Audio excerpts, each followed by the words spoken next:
I, who transmigrated to the interstellar Zerg world, became a stray male Zerg.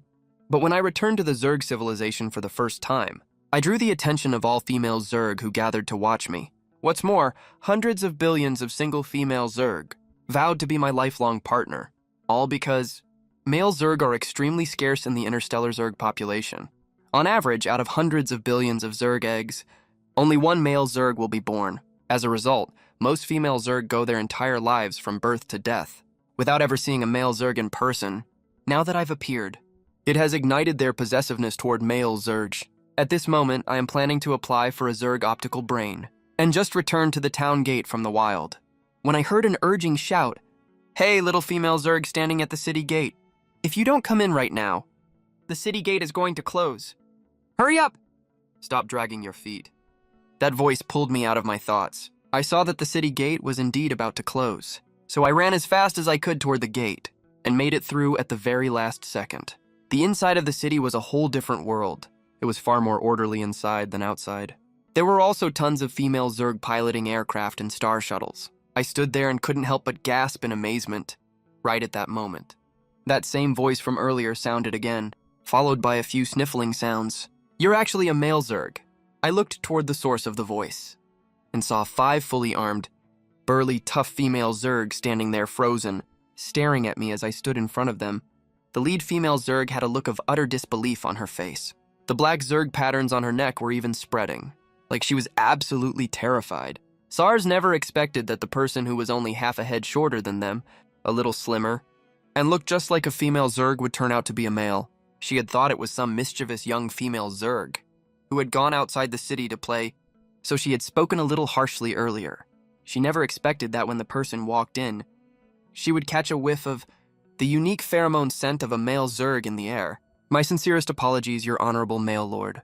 Please forgive my rude behavior just now." SARS immediately stepped forward and knelt on one knee before me after realizing what was happening.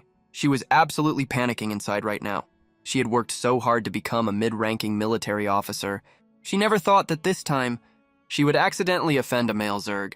She was sure getting beaten and scolded by the male Zerg was unavoidable. She just hoped that after the handsome male Zerg in front of her was done beating her, he wouldn't file a complaint with the Male Zerg Association, otherwise she would lose both her military rank and all her property, and from then on, in the eyes of all male Zerg, she would be nothing but a powerless female slave. "Your honorable male lord, SARS didn't mean to offend you. Please, in light of how sincere she is, just give her a beating and that's enough. Please don't report her to the Male Zerg Association." Bob, SARS's good friend standing next to her, snapped out of her shock and saluted me as well, her tone earnest and full of worry. The other 3 female Zerg finally snapped out of it too, and saluted me to beg for mercy as well. As mid-ranking military female Zerg themselves, and SARS's friends, they all knew what the consequences were for offending a male Zerg. The 5 military females kept their heads down, not daring to look at me. SARS felt me approaching, the rose-like scent coming from the male Zerg growing stronger and stronger. She was already prepared to be kicked to the ground by the male. But the next second, she felt a tug on her arm. She unconsciously looked up and met my warm, smiling eyes. For a moment, she forgot how to react, and stood up obediently following the male's movements. "It's okay, I don't mind. You guys don't have to kneel. I feel really pressured seeing you all kneel for me." Once all 5 Zerg present had been gently helped to their feet by the male, they heard the male's gentle voice. The touch on their arms still lingered through the fabric of their clothes, and it was impossible to ignore. They stared dazedly at the gentle, polite male Zerg in front of them, and couldn't snap out of their shock for a long time. "Do you know where I can get an optical brain?" I knew my actions had probably shocked them way too much, so I stood there patiently waiting for them to come around. I waited for a little while, and noticed the first female I had helped up finally gasp sharply and snap back to reality. "Take the civilian starship at the technology building. It's only 2 stops away. Whether you need to reissue one or apply for a new one, you can do it there." SARS was dazzled by my gentle smile and answered my question in a daze. After I got the answer I needed, I smiled and said I got it. "Thank you so much." As soon as I finished speaking, I followed the directions on the building signs and left the area. The 5 petrified female Zerg waited until I was completely out of sight, then finally snapped back to their senses. Holy shit. A male Zerg actually helped me up off the ground. I'm getting on StarNet to share my joy with all the Zerg citizens. Oh my lord of the universe. Was that male Zerg smiling at us just now? His smile is so pretty. Stop shaking me! That's a male Zerg we're talking about. A male Zerg that's that gentle, no less. Did he just say thank you to SARS? Oh my lord of the universe. What kind of perfect male Zerg is this? Bob ignored her 3 overexcited friends and stopped SARS, who was still frozen in place. She glanced around the area and asked SARS, where did that male Zerg go? SARS finally pulled herself out of the shock of that thank you and came back to her senses. She looked all around, and her face immediately went pale, her expression full of panic. That male Zerg went to take the civilian starship all alone. He's so handsome and so gentle. Those rough thugs are gonna eat him alive. Oren, Bobby, Cass, notify command immediately. There's a stray male Zerg, heading toward the technology building. Deploy extra military guards along the entire route to avoid causing a Zerg riot. The 3 who were just over the moon a second ago immediately tensed up when they heard SARS's order, saluted her properly, then turned and ran toward the base, leaving only SARS and Bob standing there, kicking themselves for their mistake. I was leaning against the observation window of the civilian starship, staring at the cosmic nebulae outside the window. My bright eyes, dotted with starlight and faint moisture, were full of curiosity and eagerness to explore this world. The nebulae reflected in my eyes made me look almost ethereal. I had no idea that there were several heads peeking at me from behind. Just before I boarded the civilian starship, after the security guard Zerg found out I was a male, they specially arranged a VIP box for me, but a lot of female Zerg still saw me when I came in. After all, the male pheromones I give off can't escape the sharp sense of smell of female Zerg. Oh my lord of the universe. I've barely ever seen a male Zerg other than my male father in my whole life. He's so good looking. He looks so soft. His eyes are so pretty too. The way he's leaning against the window is so cute. My heart fluttered the second his finger moved. Ah, the male Zerg smells so good. It's sweet and fragrant. Not like me, I only smell like stinky sweat. I just saw him smile at the female service staff. I'm so jealous. I want to be the female that serves him too. Oh my god, I want to turn into my insect form and roll around in his palm. I can't believe I took the wrong ship today and still got to see such a beautiful sight. This delay was totally worth it. The window next to the VIP box door was packed with faces. They were shoving each other, all trying to get a look at the male Zerg and catch a glimpse of his smile. If the interstellar law didn't prohibit violating portrait rights, they would have taken dozens of photos with their optical brains already. Hey, Service Zerg, go ask the Honorable Male Lord if we can take a photo of him. One female Zerg couldn't hold back any longer and grabbed a Service Zerg's wrist, said with an earnest look on her face. As soon as she said that, the Service Zerg's slaw was immediately gazed at by all the female Zerg with burning, eager eyes. Coughs once. Glances at the male Zerg in the VIP box. Says, I'll go give it a try then. If something bad happens to me, you guys are totally screwed. I feel like this male Zerg is really gentle. If you're scared, just take off your clothes. I'll go handle it for you. This male Zerg is so cute. Even if he beats me up, it's totally worth it. Anlis is a military stinger. She saw Sela dragging her feet, grew anxious and reached to yank her clothes. Sela swats her hand away, turns around and picks up the dessert the male Zerg likes. After taking a deep breath, walks in under everyone's watchful gaze. All the stinger Zerg hide behind the half-open door crack and secretly observe the situation inside the box. Sela holds the dessert and drinks, walks over to where the male Zerg is sitting, calls out in a soft voice, respected Lord Male Zerg. I hear the voice. Turn around to look at the person holding dessert and drinks. The handsome figure standing beside me. The female Zerg pauses for a second, then curves her lips into a friendly smile and says, Hello, what can I do for you? Sela only feels like she's been struck straight by Cupid's arrow. She calms herself down, puts down the dessert and drinks, then speaks to me in an even gentler voice. Lord Male Zerg, this is the catering our civilian starship provides for male Zergs. Hope you enjoy your meal. Thank you for your trouble. I narrow my peach blossom eyes, smile warmly. I'm actually a little hungry. I have no idea how much my words have petrified Sela. I look at the delicate desserts placed on the bone plate, pick up a spoon, tentatively scoop a small bite and eat it. It's slightly sweet on the tongue, thick but not cloying, perfect as an appetizer dessert. I'm about to scoop another bite, when I suddenly notice Sela hasn't left yet. I tilt my head and look at her in confusion. This adorable, too cute to be legal head tilt move. Immediately make Scylla and all the female Zerg by the door gasp in unison. Oh my dear father. Is this the legendary male Zerg head tilt attack? Ah, it's so unbearably cute. Oh my cosmic lord, he's so freaking adorable. I want to be his family Zerg. He's just too cute. Oh my god, I'd die for this head tilt. My lord, I love you. Hey, you over there, have some shame, will you? Anneliese by the door couldn't hold back. The part from when the male Zerg ate the dessert to when he did the head tilt. Recorded it all. She wants to watch it slowly by herself, and will absolutely not upload it to Starblog. This male Zerg is just way too cute. Respected Lord Male Zerg, can I take some photos and videos of you? And upload them to Starblog? Because you are really so gentle, cute, and polite. Scylla finally snaps back to her senses, says these words quickly and nervously. After hearing this, I casually glance at the group of female Zerg at the door holding their opti-brains, who are either ready to record or take photos. I pause for a second, think that it's no big deal, then look at Scylla, smile and nod. Sure, as soon as I finish speaking, the sound of camera shutters clicking rises one after another. They think they're being discreet. But in reality, now with my SS level physical ability, I can hear every single sound clearly, but I keep a straight face and continue eating the dessert. I'm really quite hungry. After all, before I transmigrated here, I hadn't had time to eat dinner yet. Thank you, Lord Male Zerg. You are the gentlest and most polite male Zerg I have ever met. Hope you enjoy your meal. After Scylla finishes saying this, she bows slightly to me, then turns around and leaves.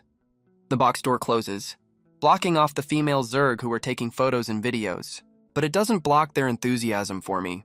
I concentrate on eating the dessert in front of me, then take a sip of the drink. I was on guard before drinking it, so I wasn't affected by the disgusting taste at all. The conversation between Scylla and me has already been heard by all the female Zerg. After they finish taking photos of me, they upload them to Starblog without any hesitation. 1 second, Anneliese was saying she would absolutely not post it online, but this time she's the first one to post it. That's why you never make random flags. Most flags end up making you eat your words. The video of my gentle conversation with the service Zerg, as soon as it was uploaded to Starblog, attracted widespread attention across the whole race. The number of Anneliese's Starblog DMs and comments kept growing. Other female Zerg also posted their videos and photos. For a while, the news that a gentle male Zerg has appeared among the Zerg spread like wildfire, spreading from the Central Star to the Border Stars. Then from the Border Stars to the Wei family of the Federation, I became famous overnight. Amid the vaguely noticeable gazes of all the female Zerg, I left the civilian starship. I just walked to the platform when I spotted a group of female Zerg wearing black suits, walking towards me one after another. Respected Lord Male Zerg, I am the person in charge of the technology building. I heard from intermediate military stinger Sal's that you want to apply for an opti-brain. We came specially to pick you up. Please forgive us for coming uninvited. The middle-aged person in charge led a group of slightly younger female Zerg, knelt down on one knee in front of me to salute. Their attitude is extremely sincere. I suddenly felt a huge amount of pressure. It seems being a national treasure isn't such a great thing. It's okay, you all can stand up. I just don't know how to get to the technology building. You can lead the way? Thank you for your trouble. After I let them stand up, I said this with a friendly smile. Bobby didn't expect that the male Zerg in front of him would be so gentle and polite. After a moment of stunned silence, he smiled and made a please gesture. I nodded at him, then walked forward. Bobby led the way beside me. The other female Zerg were secretly excited behind them. They didn't expect that the male Zerg they saw on Starblog 1 second would appear right in front of them the next. It's so unreal. The technology building lives up to its name. It's really full of high-tech vibes. Smart facilities are everywhere right at the entrance. You take the energy lift to go upstairs, just stand on it and say where you want to go, and you'll arrive at your destination in an instant. I was really amazed by it. Opti-brains for male Zergs are usually applied for by female Zergs who bring them here. Almost no male Zerg comes here by himself. If there's anything our service falls short of, hope you can forgive us, Lord Male Zerg. Bobby looks at the male Zerg in front of him with pure and beautiful eyes. Couldn't help adding, there's no need to worry. I wonder what I need to do to apply for an opti-brain. You just need to stand in front of the scanner to back up your files. Then take the matching opti-brain to the Male Zerg Association to activate it. And you can use it normally. Bobby didn't find my question strange. After all, opti-brains for male Zergs always have their files backed up by female Zergs. A male Zerg coming alone like me is the first case ever. It's normal to not know the application process. I nodded. Decided that after I get the Optibrain later, I'll go find the Male Zerg Association. Once I get my ID sorted out and receive the subsidy fund from the Male Zerg Association, I'll buy a house and open a dessert and milk tea shop. I just don't know if the subsidy I get will be enough to cover everything. Lord Male Zerg, you can just lie down inside. Bobby's voice pulls me back from my thoughts. I look at the exquisitely made detection pod in front of me. Pause for a second. Said thank you to Bobby and then lay down inside. My thank you shocked everyone present into a daze. It was even more shocking than when I said thank you for your trouble earlier. Oh my cosmic lord, what kind of peerless little cutie is this? He's just so gentle and polite. Bobby saw that I was lying down properly. Snapped back to his senses. Activates the scan button. He pressed the button directly. It only took an instant. Cracks appeared on the glass of the test chamber. The test chamber also let out a piercing alarm sound. Alert, alert. Physical strength exceeds the limit. Physical strength exceeds the limit. Evacuate immediately. Evacuate immediately. Crack. None of the people present expected this to happen. They froze for a moment, unable to react. The glass of the test chamber just kept cracking like that, and shattered completely a moment later. Thick smoke started billowing out, triggering the electrical fire alarm on the top floor. The entire building fell into total panic in an instant. Activate defense mode. The test chamber is gonna explode. Bobby pulled the test chamber door open with all his might. He dragged me, who was still totally confused inside, up, and dashed quickly towards the exit. A female Zerg pressed the button but had no time to escape. I snapped out of my daze. In the emergency, I grabbed her by the collar and yanked hard. I pulled the female Zerg out right before the door closed. Bobby, who was holding my other wrist at that moment, was so shocked that he let go of my hand. The heavy door slammed shut. An explosion went off inside the defense shield. I pulled the still confused female Zerg away from the door. To avoid getting hurt by the aftershock of the explosion, the members of the Male Zerg Association who rushed over quickly. Along with the Male Zerg Guard troops, Bobby and other people, all stared in a daze. What did they just witness with their own eyes? A scrawny male Zerg, with only one hand, pulled a fully grown female Zerg out of the danger zone. The female Zerg he pulled was even 2 centimeters off the ground. Is this something a normal male Zerg can do? I looked at the male Zerg that suddenly appeared in the corridor in front of me, and a number of armed female Zerg. I froze for a second. I suddenly realized I was still holding her collar in my hand. Right now, I looked like I was picking a fight no matter how you looked at it. I immediately gave a very awkward smile. The tips of my ears and my cheeks turned red. All the Zerg stared at me. They remained silent for a long time. I sat on the soft sofa, holding a cup of steaming hot tea in my hand. I tried my best to keep a low profile. Disdain. I was on a starship heading for the Male Zerg Association. Taran, the president of the Male Zerg Association. Ireland, the captain of the guard team. And Sars, who was reporting to her superiors. We're all on this starship at the moment. The atmosphere in the starship's rest cabin was way too weird. So you have been living alone, on the planet's border for the past 28 years. The previously eerily quiet atmosphere in the rest cabin was interrupted by Sars's question, which was filled with deep sympathy. Only then did I lift my head. I found that all the Zerg, including the elderly Tarun, were looking at me with eyes full of sympathy, as if I had had a really tough time these years, and had suffered a great deal of injustice. The corner of my mouth twitched slightly uncontrollably. I only said that I don't have a nurturing father. My biological male father is 28 years old this year, and I came from outside the city gate, that's all. What on earth have you all made up in your heads? Like I was a lost male Zerg egg, hatched into a naive male Zerg, and grew up fending for myself while wandering around. Stop making up stuff, come on. Dear host, what they're imagining is that you have a physical disability, abandoned by your irresponsible male father and nurturing father at the garbage dump, surviving by picking up trash, never knowing when your next meal will come. That's why you're so scrawny. You're super pitiful. Listening to System 101 who finally spoke up, I rolled my eyes hard in my mind. I condemned it fiercely. What happened to being available whenever I call? 101, where's your professional ethics as a system? You only show up now. Dear host, the creator god of this world is very powerful. I have to apologize to you for everything that happens to you here. As long as your life is not in danger, I can't help you. Otherwise, I will be erased by the creator god, and you will disappear too. Listening to 101's words, I waved it off in my mind. I don't mind at all. Forget it, forget it. It's fine. The SS level physical strength you gave me is already more than enough. I came here just to slack off and take it easy anyway. I didn't expect you to help with anything. After all, the sense of achievement you get from realizing your dream on your own is the happiest feeling. Besides, I found the female Zerg here are pretty protective of me, though I don't need that at all. SARS and the other Zerg saw me zoning out, looking all lonely. They felt even more sorry for me right away. No wonder I could pull a female Zerg so easily. How much danger must I have encountered out there? To have trained this ability?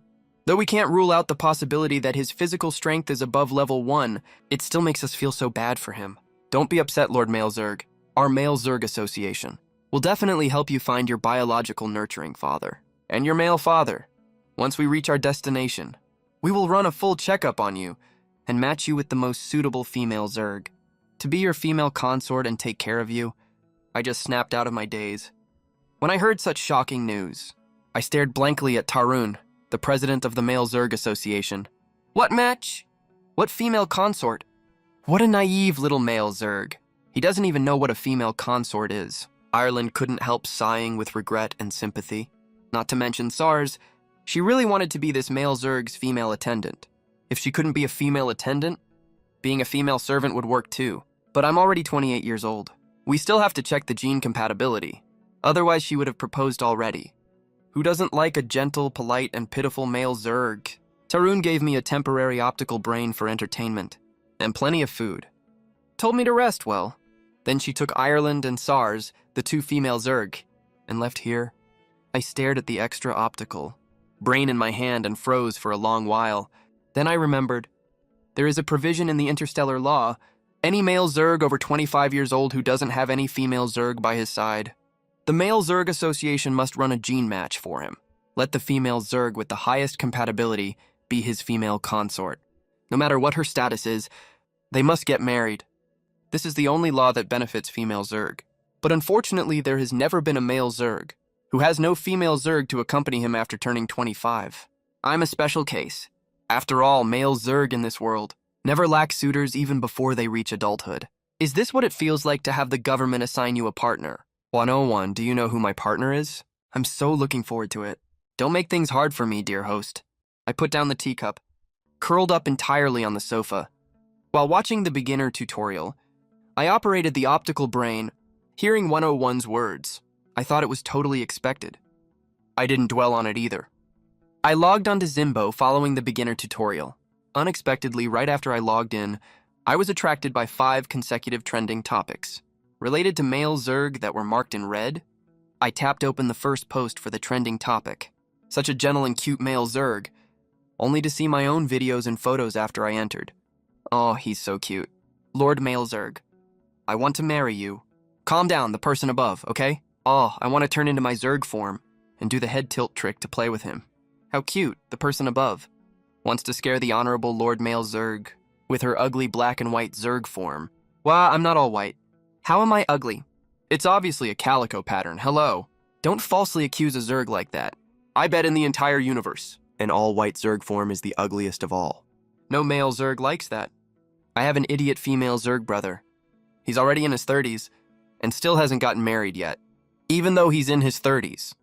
And in his prime, his all-white Zerg form has no color at all. It's obviously the insect god that took away the female insect's colors. She's cursed. She's so ugly. How could male insects ever like her? I suddenly thought of Marshall Angus, the Maple Lord. She's probably a 100% white female insect. Even her hair is silvery white in her human form, though no one's seen her insect form. It must be really hard to accept. Watch your mouth, guy upstairs. We're all using real names here. Do you want to get beaten to the ground by Marshall Angus? No matter what her insect form looks like, she's a warrior of our Zerg race, though it's a bit awkward that she's still unmarried. But let's not gossip about her. Got it, got it! Wait, this male insect is so good looking. Oh my god, I'm gonna faint. He's so gentle. I actually got thanked by a male insect. Lord Male is so handsome. I want to marry him. What kind of dream is the guy upstairs having? Though I want to marry him too, but I don't have enough property to offer him. He's so gentle and such a good person. He deserves the best female insect in the universe, which is me. Looking at these comments on the new blog, my gaze was drawn to Angus they mentioned. I exited the hot search entry. I turned on the optical brain to search. I searched for this female insect named Angus. The optical brain floated in the air. On the blue screen appeared a figure wearing a white-based military uniform with gold patterns, a silver-haired female insect. The female insect was extremely handsome. She had a pair of narrow, slanted phoenix eyes. Her nose bridge was high and straight. Her thin lips were pressed tightly together. Her long silver hair draped over her shoulders. A few strands of silver bangs covered her slender, sharp eyebrows. The golden badge on her shoulder glowed, showing off her status. The female insect looked ahead calmly. There was no ripple in her narrow eyes. Her features carried a cold, distant aura. She exuded a cold, dignified aura all over her body, an aura exclusive to those in power. Next to the female insect's photo, there was an introduction to her background. Scrolling down, there were many entries related to her. Most of them were related to war victories. A small number were related to her insect form. Right now, I didn't bother looking at those entries or her background introduction. My gaze was fixed unblinkingly on the photo popped up on the optical brain. I felt my heart beating faster and faster in my chest. I could barely catch my breath. I couldn't come to my senses for a long time. Looking at the photo of this person in front of me right now, for the first time I felt my blood boiling. A surging, passionate emotion. This emotion was so intense that it stirred up my possessiveness. I want her to be mine. Only mine, no one else's. I want to possess her. Make her completely my property. This thought took root in my heart. It gradually sprouted, then grew rapidly. It spread from my heart. Every cell in my body was screaming. The sound of the front door unlocking came to my ears. I quickly snapped back to my senses. I exited the optical brain search. I picked up the teacup subconsciously, took a sip of tea. When Tarnell came in, I fully came to my senses. I touched my forehead. I felt a little amused inside. This time I actually believe in love at first sight. I am obviously a double S-rank male insect, even more honorable than the Interstellar Zerg Association, but after the gene matching was completed, they forced me to marry a highly controversial military female, even if hundreds of billions of female insects spoke up for me on the Star Network. It didn't change the fact that I, the only male insect on the entire planet, was taken by that white-haired military female. Only because the gene match rate between me and that white-haired female insect reached 100%. It's the most perfect match in the trillions of years of history, since the formation of the interstellar Zerg that has ever appeared. Half a minute ago, Marshal Angus, who was in the military district office, received a video call. The video call was from Tarnell, the president of the Male Insect Association. Seeing this, Angus was stunned for a moment. She couldn't figure out why the president of the Male Insect Association would call her directly. Angus thought he was short of some supplies, so she answered the video call in her office. Then Tarnell's kind face appeared in front of the serious-looking Angus. Marshal Angus, our Male Insect Association brought back a male insect today. We found that his gene match rate with you is as high as 100%, so please make sure to come here before tomorrow. Take him to the male and female marriage registration office to register for marriage. Regarding interstellar laws, I believe Marshal Angus knows them better than I do. As soon as Tarnell finished speaking, he hung up the call, not giving Angus any time to react. Then on Angus's optical brain, there was an extra message, sent by the male and female marriage registration office. Dear Marshal Angus, your gene match rate with the noble robin, the male insect, is as high as 100%. Please bring male robin to the registration office to complete the marriage registration as soon as possible. Back to my perspective. After I entered the Male Insect Association, I just finished setting up my optical brain. I was pulled to get a full physical checkup and had my blood and male hormone collected. We didn't expect you to be a male insect with SS rank physical ability. It's a good thing we found you today. If anything happened to you, the entire interstellar Zerg population wouldn't let us off. Sal's looked at my handsome, tough face with a trace of fear after the near disaster. I shook my head at her. My smile was gentle and polite. It's not that exaggerated. They're already doing the gene matching. I wonder who will be a good match for your noble self. Ireland glanced at Sal's, then said to me gently. After hearing what she said, I was stunned for a moment. I stood up abruptly. Didn't you say it was just for archiving? Why did you start the matching? Sal's. Both of them were startled by my sudden movement. Before they could react, I ran towards the gene matching office. The gene matching had just finished at that time. I just arrived at the door. The door opened automatically. I saw the photo on the blue screen at a glance. Long silver hair, white military uniform, handsome and valiant looking. The name was Angus. I slipped suddenly.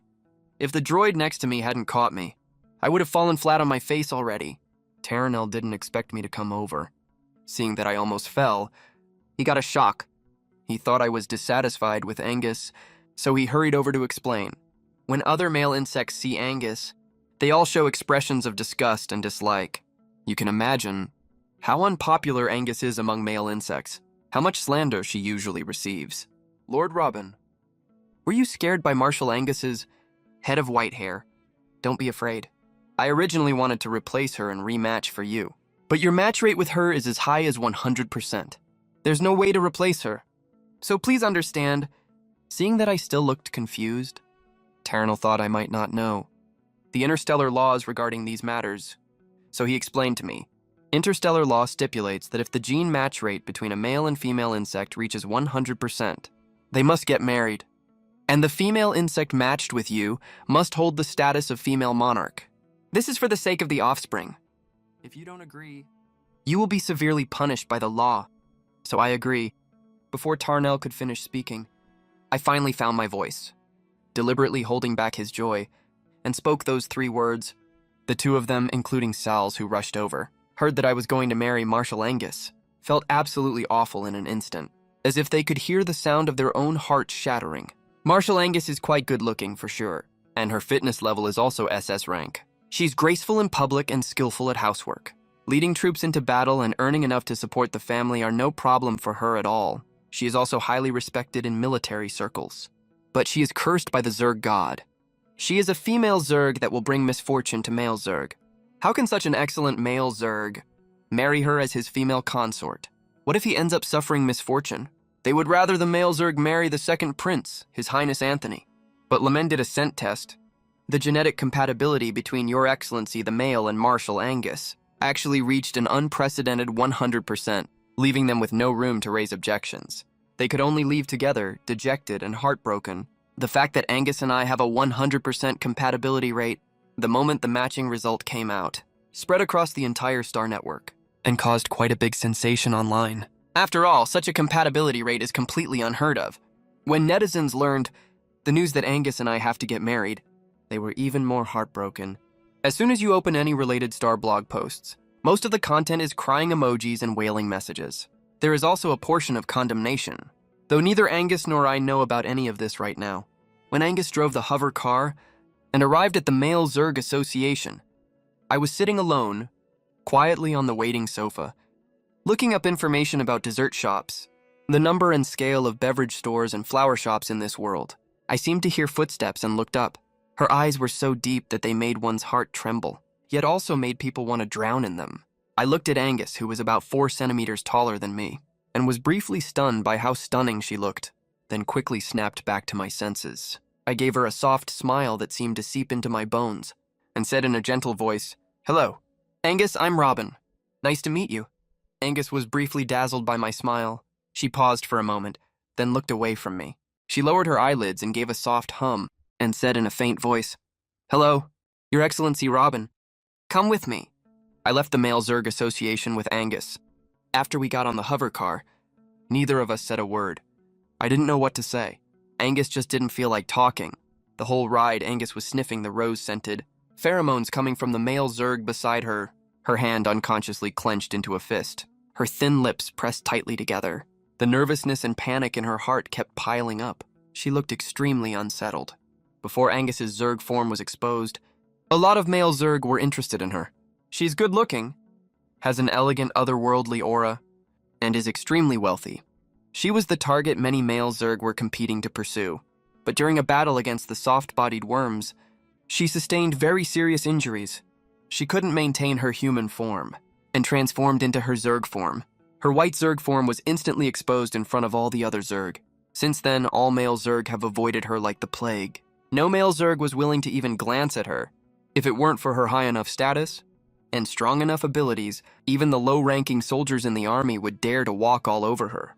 She had already prepared herself for the Empire to forcibly strip her of her political rights and property She never expected to receive such a surprise out of the blue today. She was overjoyed but also terrified. Before coming here, Angus did some research on her future male lord and found that he was a lone Zerg with no family. He has been in the Empire for 28 years, but there are no records of his life before that. It seems he is a male Zerg who was lost outside and only just brought back recently. He lived alone outside for so long, even if we get married because of the interstellar law. Once he's lived here long enough and finds out how disgusting and unlucky the white Zerg form is considered. Will he still want me? Angus had originally planned to not get married and wait for the Empire to strip her of her political rights and property. But now she has a male lord. If her male lord grows to despise her in the future and divorces her, will she still be able to say calmly that she is willing to accept such punishment? Will she be able to bear living alone for the rest of her life? Angus, are you that nervous? Even if you are, you don't have to clench your fist this tight. Look, your palm is bleeding. Angus's clenched fist was suddenly wrapped by a warm hand. That hand gently unfurled her clenched fist. A voice laced with distress and warmth rang beside her ear. Angus snapped back to her senses from her wandering thoughts and looked at the person holding her hand, who was carefully and gently blowing warm air on her wound. She was stunned by my gentle actions and the look of worry and distress in my eyes. She froze completely on the spot, staring blankly at me. Most of the male Zerg in her memory are arrogant and conceited, cold and heartless. This was the first time she had ever met such a gentle male Zerg. She couldn't come back to her senses for a long time. Her male lord seemed a little special. I looked at Angus. The wound on her palm was healing at a speed visible to the naked eye. Her skin returned to its original state. There wasn't even a trace of blood left now. If I hadn't been mentally prepared for this, I would have been pretty shocked right now. Even though your healing ability is very strong, you can't hurt yourself just because of that. I gently used the pad of my thumb to stroke Angus's palm. The tip of her finger trembled slightly at the touch, probably because it tickled a little. I stopped stroking, looked at her and comforted her with a smile. Don't be nervous. I'll treat you really well. Host dear, why does this line sound like something a scumbag would say in the human world? Hey, I'm obviously telling the truth. Stop bothering me. Wish System 101. So love will disappear, right? I never loved you in the first place. Wish System 101 love. Love really does disappear. Having grown used to disappointment, Angus lowered her eyelids and stared at our intertwined hands. There was a faint light shimmering in her eyes. The warmth from her palm seemed to be spreading and reached her heart in just a moment, warming her entire chest in an instant. The panic in her heart faded a lot. She didn't pull her hand back and let me hold it obediently, but I let go of her hand instead. I trust you, my male lord. Angus unconsciously clenched her fingers into a fist, hiding the disappointment in her eyes. Her voice was low at the moment, tinged with a soft, glutinous tone that felt warm, soft and sweet, completely different from her usual cold and aloof temperament. Her words made my heart itch, but I held myself back. After all, we just met. Even though we're about to get our marriage license soon, we should take some time to cultivate our relationship first, before we take things further, right? Otherwise, it would be very unfair to Angus. We soon arrived at the male and female marriage registration office. After going through a few procedures, Angus and I successfully got our marriage license. Since I needed to set up a new household registration, I called the Zerg police over. The process was a little troublesome, but luckily everything was sorted out smoothly in the end. The marriage license in this world isn't paper, it's digital. There's a QR code on the digital marriage license. When you're out and about, you just need to scan the code on the digital marriage license, and all the basic information will pop up. It's super convenient for handling all kinds of matters. Besides, the marriage registration office has a backup record. Even if your optical brain breaks, it won't be affected. As long as you have your optical brain account and password, you can just log in on a new optical brain after getting a replacement. When I finished registering at the Male Zerg Association and got my optical brain, the Male Zerg Association transferred the subsidy funds I was owed for the past 28 years to my account. It's a pretty large sum of wealth. 20 billion new dollars, 5 planets, and several real estate properties, plus all sorts of scattered subsidy funds and the like. At the Xiangqi Marriage Registration Office, Angus transferred another 2/3 of her assets to my account. Angus's wealth is practically top tier across the entire empire. Even after giving 2/3 to me, she still has plenty left. I never bothered to count how much she has left, though. There are just way too many zeros after the first digit. It's impossible to count them all. Anyway, I went from being flat broke overnight and turned into, among the millions of wealthy people out there, the most insignificant poor male Zerg. After all, male Zerg in this interstellar era are born with assets worth over 10 billion. Plus they marry multiple female Zerg. So their income just keeps flowing in. Having a net worth of over 100 billion new coins is nothing special. By comparison, I'm totally out of their league. I own several properties, all located on La Sarcuye, the central planet. I plan to pick a suitable one, to open a dessert and bubble tea shop or maybe a flower shop. As for where I live, that's definitely Angus's place. I don't want Angus to leave the home. She's lived in for years just for my sake. I'm still the new guy here after all. Plus, I'm basically being supported by her right now. I can't very well demand she move into my property, right? Also, all my properties are pretty far from where Angus works. I want to treat Angus well, but I can't shower her with all my affection, all at once. The rules of this world are what they are, after all. I have to take it slow. It was already very late when we finished getting our marriage license. I yawned tiredly. I looked over at Angus, who was staring intently at the marriage license on her optical brain. Her eyes were wide open. She even forgot to start the hover car. She looked so cute in that moment that my heart skipped a beat. Hey Angus, snap out of it. Let's head home. Get something to eat. Then take a shower and go to bed. I'm so tired today. I leaned against the button-free control console, eyes half closed. I looked completely worn out. When Angus saw how I looked, she turned off her optical brain, looking flustered and guilty. I'm sorry, male lord. What's your home address? I just got these properties today. I haven't had time to clean them yet. They're not fit to live in, so I'll be staying at your place from now on. I rested my head on my arm, turned to Angus and smiled. Besides, anywhere with Angus is home, right? Technology is so advanced. Male Zerg have such exceptionally high status. Host, how could your houses possibly not be cleaned? You're such a pro at flirting. Get lost, system. Don't interrupt my flirting. Angus stared at me blankly. A blush slowly crept up her fair cheeks and soon spread to her entire ear. This was the first time she had ever seen a male Zerg treat her so gently and say something so sincere and serious to her. Her heart was racing. It was also the first time she had ever heard of a male Zerg willing to live permanently in a female Zerg's home. Most male Zergs see this as a humiliation to their pride, a blow to their reputation and a threat to their status. No male Zerg would ever agree to live in a female's home long-term, but her male lord was different. He not only wanted to stay long-term, but also said that wherever she was home. Male lord, you're so different from all the other male Zerg I've met.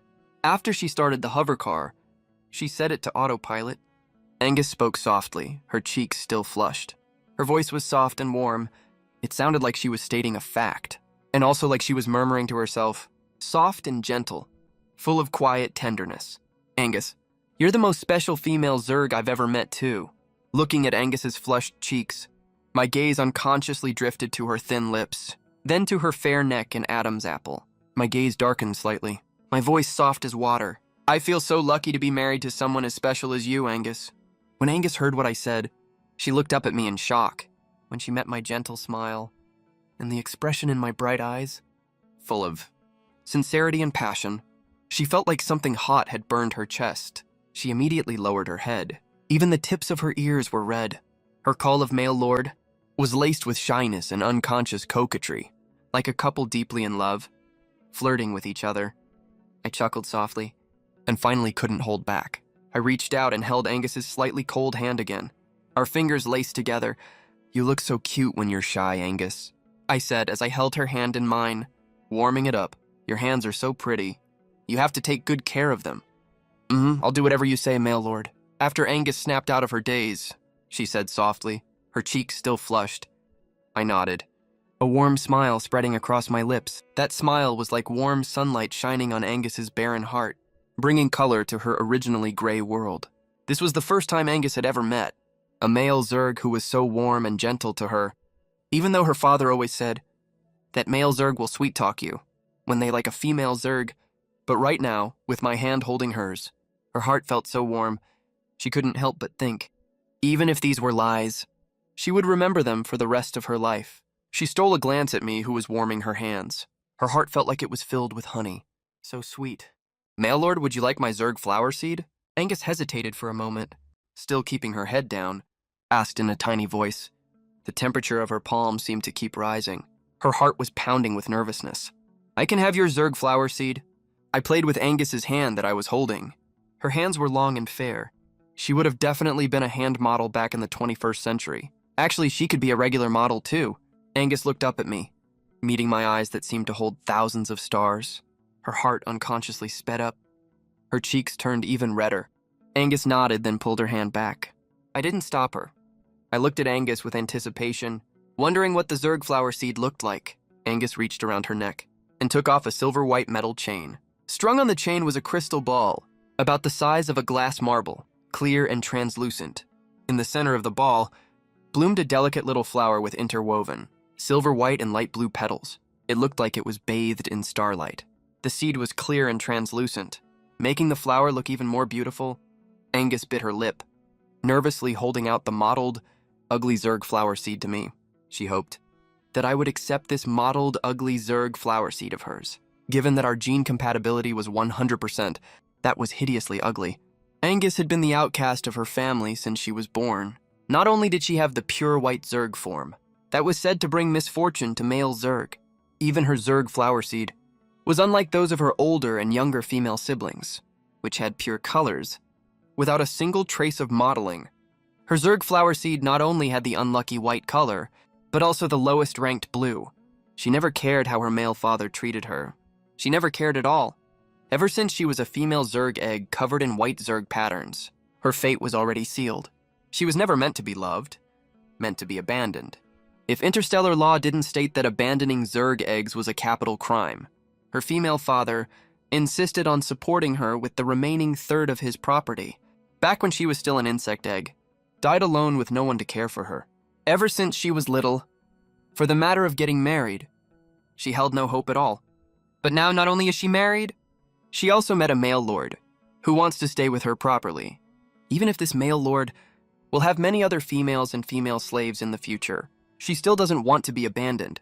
But her insect flower seed and insect form are so unlikable. Angus's insect flower seed is so pretty.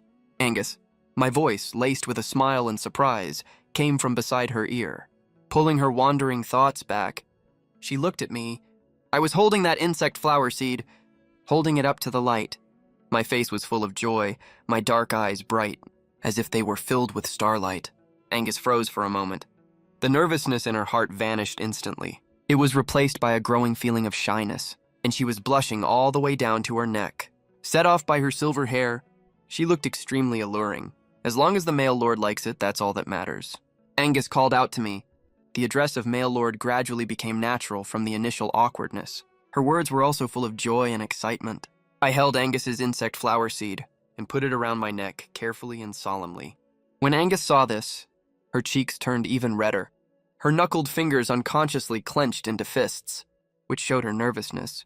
If it's Robin, she's willing to give everything to me, including herself.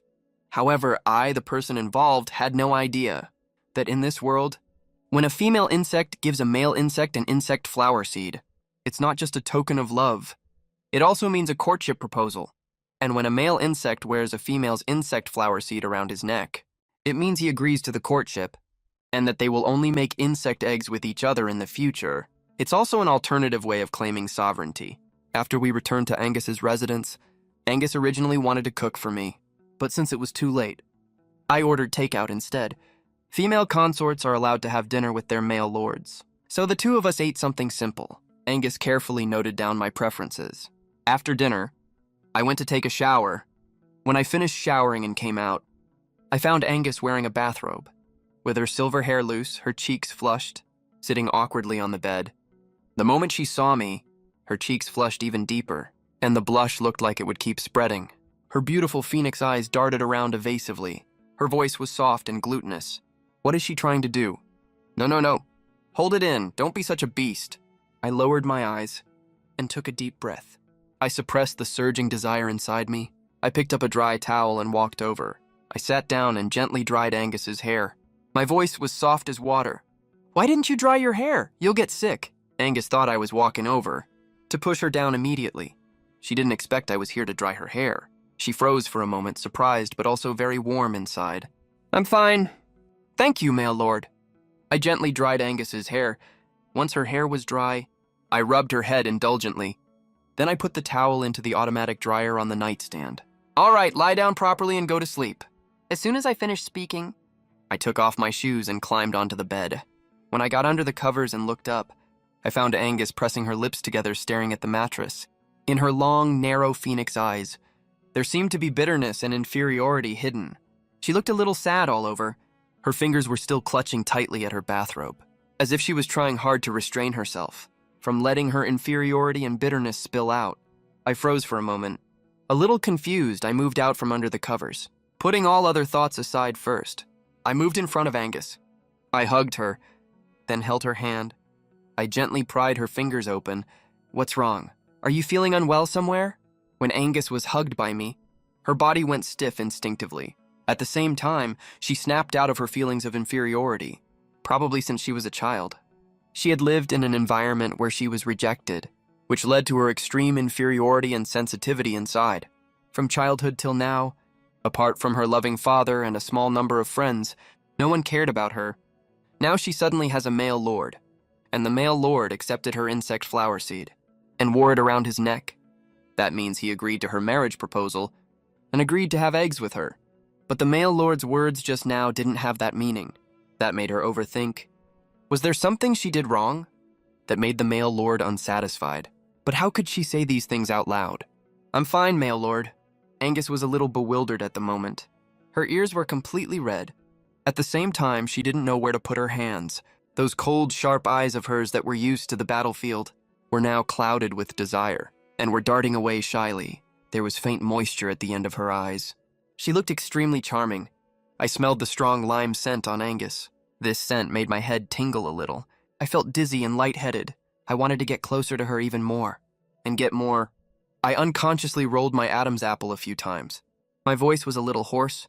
You have a nice scent on you. It's the smell of young lime. It smells great, I like it a lot.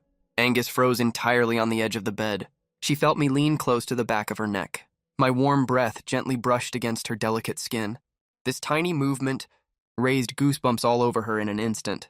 She unconsciously gripped her bathrobe tighter. She was both nervous and expectant in her heart. Angus knew that for male and female insects with 100% compatibility, the male can smell the female's pheromones. She just didn't expect. Her pheromones actually smelled like young lime. I shook my head and snapped out of my dizzy haze. I stared at the skin of her nape right in front of me and froze for a second. I lifted my head, intending to apologize. But when I saw Angus's seductive, half-lidded eyes and her flushed, expectant face, I paused and unconsciously clenched my teeth. Then I pushed Angus down onto the bed. Angus lay on the bed, her silver hair spread out like a waterfall. This dazzling silver color made her flushed, handsome face stand out even more. She stared at the curtain by the window, not daring to look at me. Her ears were very red, and her neck was also red. She looked completely ready to let me do as I pleased. Angus looked at me. My voice was still as gentle as ever, only tinged with a hoarseness from suppressed desire, so deep it was almost frightening. Angus looked at me reflexively, but the next second, her long, narrow phoenix eyes went wide. I had kissed her. She had never been in a relationship before, so she had no idea how to kiss properly. I had also never been in a relationship before, but even if I've never done it myself, I've seen how it's done, right? What's more, I seem to have a natural knack for this sort of thing. Just from a single kiss, Angus was completely addicted to it. All her previous inferiority and unease had long been thrown to the back of her mind. I was so gentle, asking how she felt the entire time, afraid that she would get hurt or feel wronged. She had never been truly cared for like this before. She felt that even if she got abandoned in the end, she could use this one wonderful night to heal all her unhappiness and misfortunes. Robin, my lord, I will always submit to you, now and forever.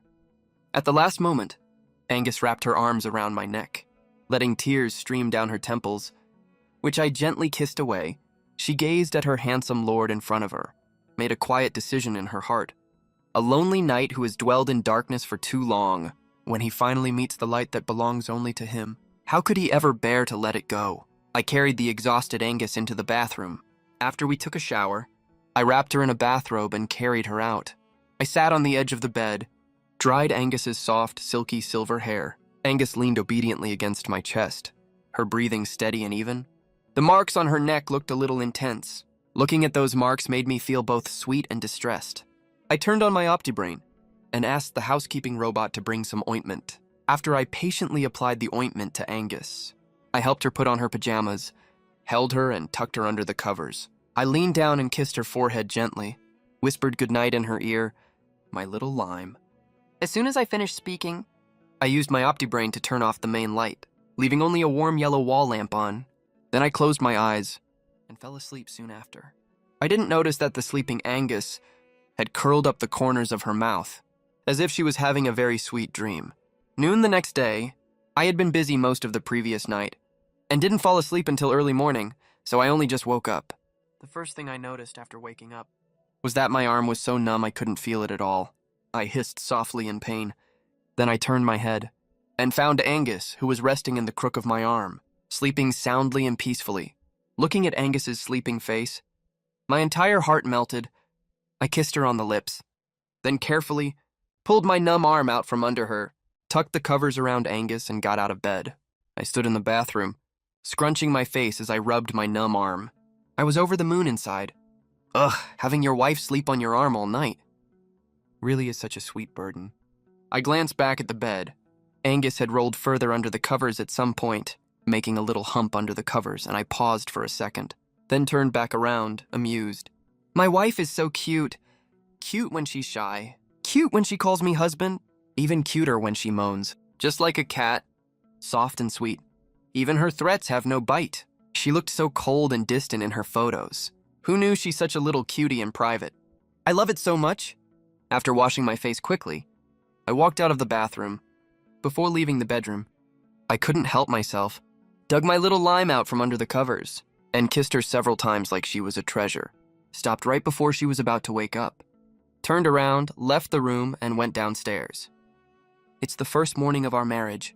Of course, I should be the one making breakfast. A man who knows how to cherish his wife will have a happy and fulfilling family. Right, Angus applied for marriage leave for our wedding. She submitted the application directly. Her superiors approved 3 days off for her. I already knew about that. That's why I didn't wake her up when I got up just now. Besides, Angus was really worn out last night, even if she sleeps the whole day. That's totally understandable, right? Of course, she has to eat something to replenish her energy first. The housekeeping robot saw me coming downstairs and retracted the broom it had just been using to sweep the floor back into its body, then rolled over to me on its little wheels and spoke to me in its usual unchanging electronic voice. Dear Lord Robin, what kind of lunch would you like, please? Housekeeping robot Little Q at your service. I looked at the round-headed little housekeeping robot in front of me and smiled unconsciously, reached out and patted its round head. In that case, help me wash the ingredients, will you? I'm going to make a delicious lunch. All right, Little Q will serve you wholeheartedly. Little Q seemed super excited to be needed, followed right behind me. Into the kitchen. The whole robot was wiggling about excitedly. If it were a little kid, it would be jumping for joy by now. After all, in this world, being needed by a male Zerg is a huge honor for any Zerg. That even applies to robots, apparently. Following my instructions, Little Q washed the vegetables, mushrooms, and chicken. It worked very diligently and seemed pretty happy to be given tasks. When I occasionally turned around and saw how happy it was, I gratefully handed over a piece of beef and some scallions, ginger and garlic for seasoning. Great job, Little Q. Could you wash these extra clean for me too? Little Q accepted the task happily and replied confidently in its electronic voice, Don't worry, Lord Robin. I'll make them spotless. I chuckled when I heard that. I thought to myself, this AI is pretty fun. But the speed at which I was peeling shrimp didn't slow down at all. I planned to make 5 dishes and 1 soup, shredded pork with green peppers, stir-fried beef slices, scrambled eggs with tomatoes, shrimp egg custard, stir-fried broccoli, and mushroom chicken stew, plus a plate of golden crispy shrimp balls. That way there are both spicy and non-spicy dishes. I don't know if Angus can handle spicy food, so I only made 2 spicy dishes. All the rest are non-spicy. Of course, if Angus likes spicy food, that's even better. About an hour later, Little Q and I, following the plan, carried all the finished dishes to the dining table. All the dishes looked, smelled, and tasted amazing. Even Little Q, the AI, seemed a little tempted, but it couldn't eat the freshly made food. But it could have the leftovers later. After all, part of the household waste produced by Zerg is something they can absorb and convert into energy, like leftover food, fruit, and vegetable peels, seeds, and so on. I carried the steaming rice to the dining table, then took the bowls and chopsticks little Q handed me and arranged them neatly. Then I took off my apron contentedly and patted little Q's round head. All right, we're finally done. Thanks for your help, little Q. Go charge up and rest. As soon as I finished speaking, I turned and went upstairs. Little Q glanced at the delicious food on the table, then turned and rolled to the charging area, shut down to charge. Its little round head couldn't understand many complex emotions, so it just erased them directly. The walk-in closet in Angus's bedroom faces the bedroom door. When I pushed the door open and walked into the bedroom, I happened to see Angus with her fair long legs bare, wearing nothing but a white shirt. Buttoning it up, Angus heard the sound and looked up. Her movements froze when she saw me. Her ears and cheeks turned red at a visible speed. She quickly looked away, wanted to hide but thought that would be too awkward. Her round toes curled up. She looked both nervous and uncomfortable. She was totally flustered. Little Lime, I walked up to Angus and chuckled softly. Easily, lifted her off the cold floor, and set her on the bed. I kissed her on the forehead with a smile on my face.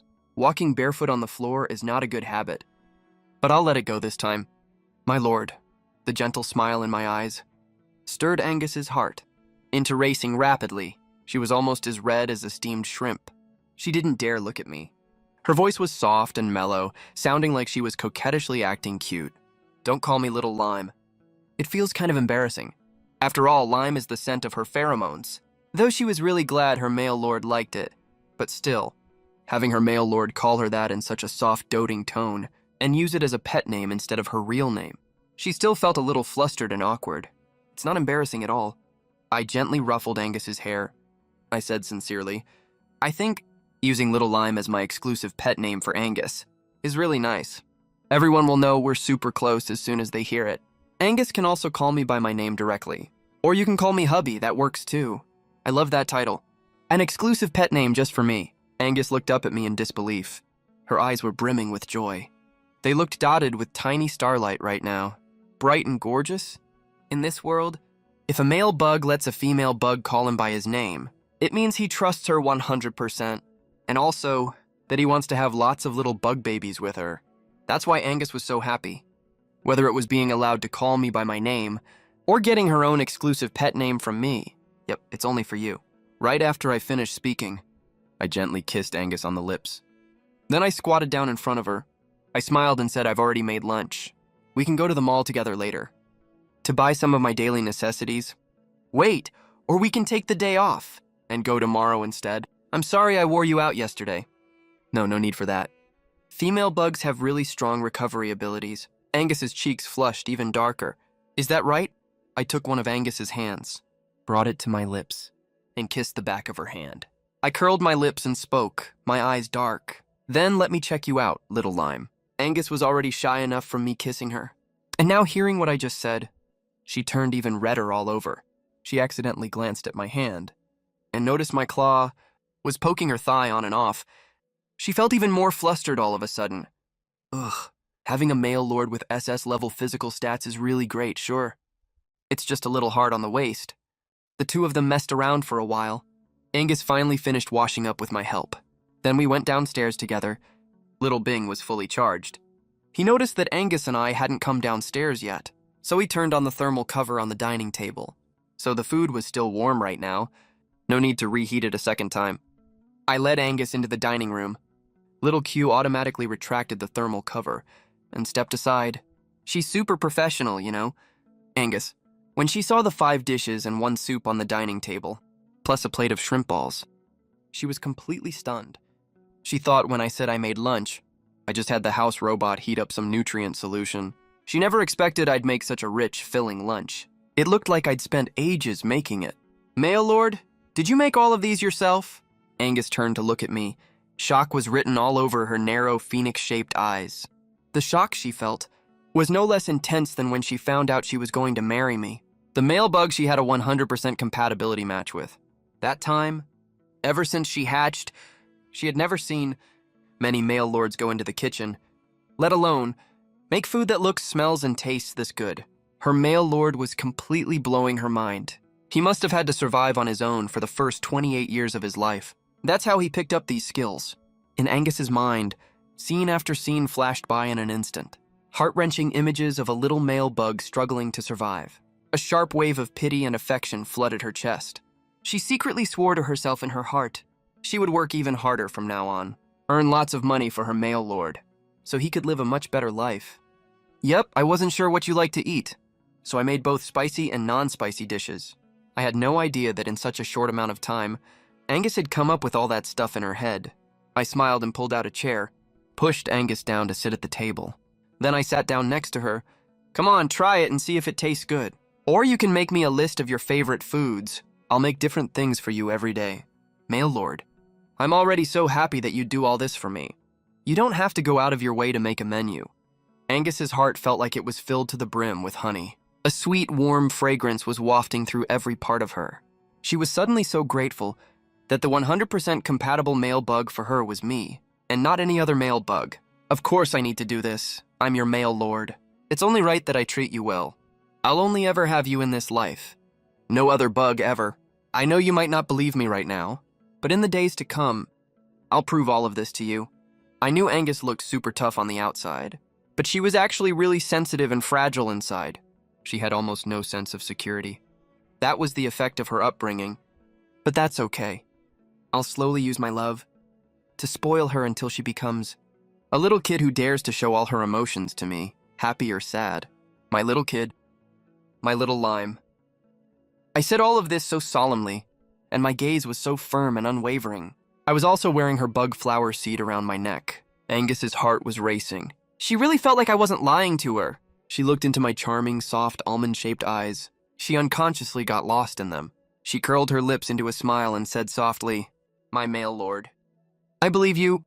After lunch, I pulled Angus, who was about to go to the study, up to the roof to lie down and sunbathe for a while.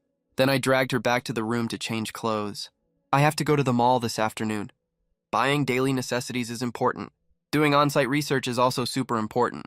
I plan to, before I do all that, learn how to fly an aircraft first. Then get an aircraft pilot's license. In the aircraft, I talked to Angus, who was driving, and told her I wanted to learn how to fly. Angus didn't object at all. Not long after, Angus got confused. So she asked, "Male Lord, why do you suddenly want to learn how to fly an aircraft? Most aircraft made for male bugs are self-driving. You get a license automatically when you buy one." Angus saw me looking at her with a confused face. She immediately understood.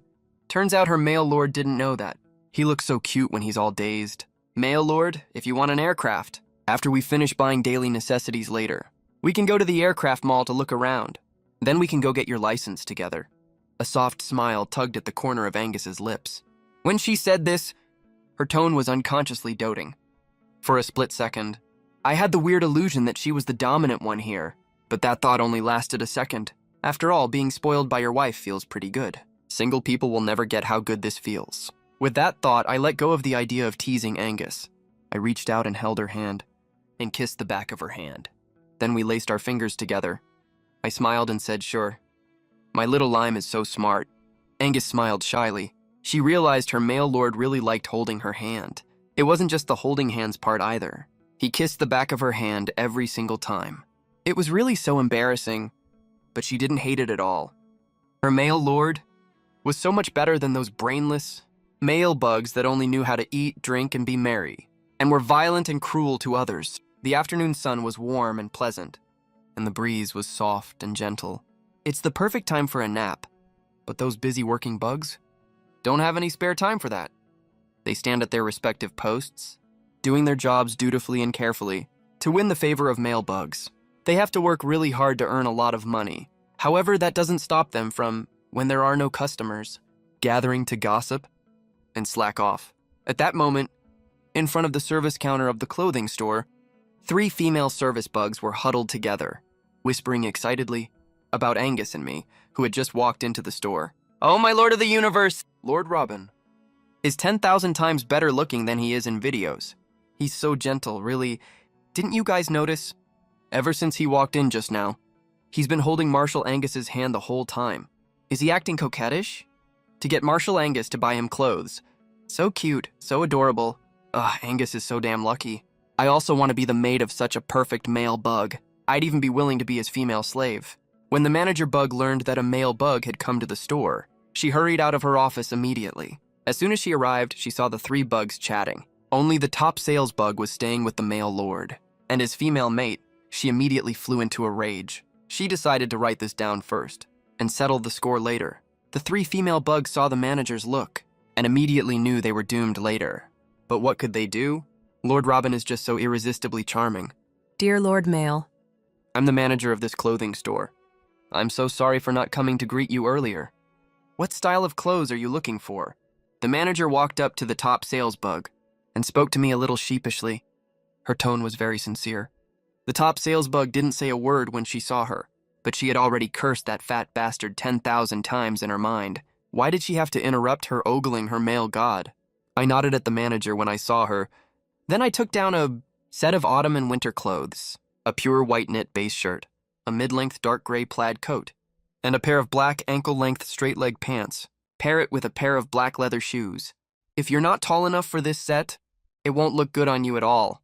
I held the set of clothes and looked at Angus, tenderness filling the bottom of my eyes. Little Lime, what do you think of this set? Autumn is coming soon. Would it be more convenient to buy it in advance? There will be new collections when autumn and winter come, though. Angus glanced at the set of clothes in my hand and thought to herself that her male master would definitely look amazing in it. If you like it, my lord, I can buy it for you. The last thing Angus lacks right now is money. Even after giving 2/3 of her property to me, the remaining amount, even after buying an entire mining planet, would still be enough for her to spend most of her life. Besides, she still has her job and gets a salary every month. I'm the real winner at life.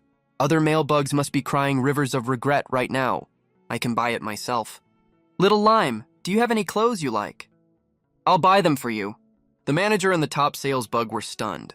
It was the first time they had ever seen a male bug buy clothes for his female mate. Angus was also surprised, but she was way calmer than the 2 of them. After all, her male master is very special. This one, and this one too. After I said that to Angus, I took down all the clothes that I thought would suit Angus really well from the racks. Including the first autumn and winter set I took down. I stuffed them all into Angus's arms. Little Lime, go to the fitting room and try them on for me. You'll definitely look amazing in these. Angus held the pile of clothes with a confused look on her face and stared at me blankly. I think all of these suit you perfectly. I gently rubbed Angus's head and then pushed her into the fitting room. Hurry up and change. I'll be outside, taking photos of you. As soon as I finished speaking, I leaned down and kissed Angus gently on the forehead. This action of mine was seen by all 5 bugs in the store. They all felt a sharp pang of heartache immediately. Angus lowered her head shyly and mumbled, "There are other bugs around." I know. Hurry up and change. I'll wait for you outside. I rubbed Angus's head again and then walked out of the fitting room. I even thoughtfully closed the door for her. Angus put the clothes in her arms. On the chair next to her, her ears red as she responded. Ever since we walked into the clothing store, the female bugs in the store had been staring at me. She looked calm on the surface, but she was actually extremely nervous. She was afraid that I would notice any one of them, but she didn't expect that her male master wouldn't even spare them a single glance.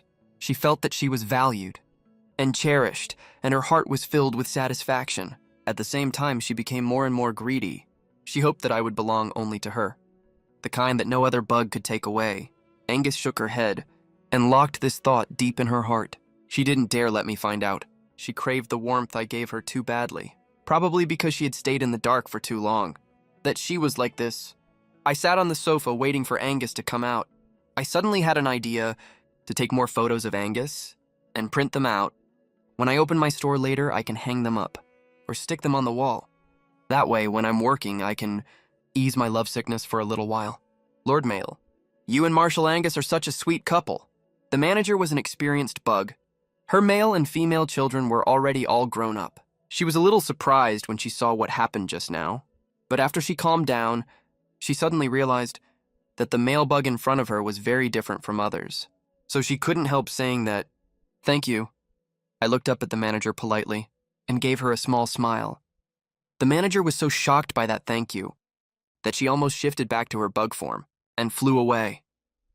She had lived for most of her life, and this was the first time she had ever heard a male bug say, "Thank you."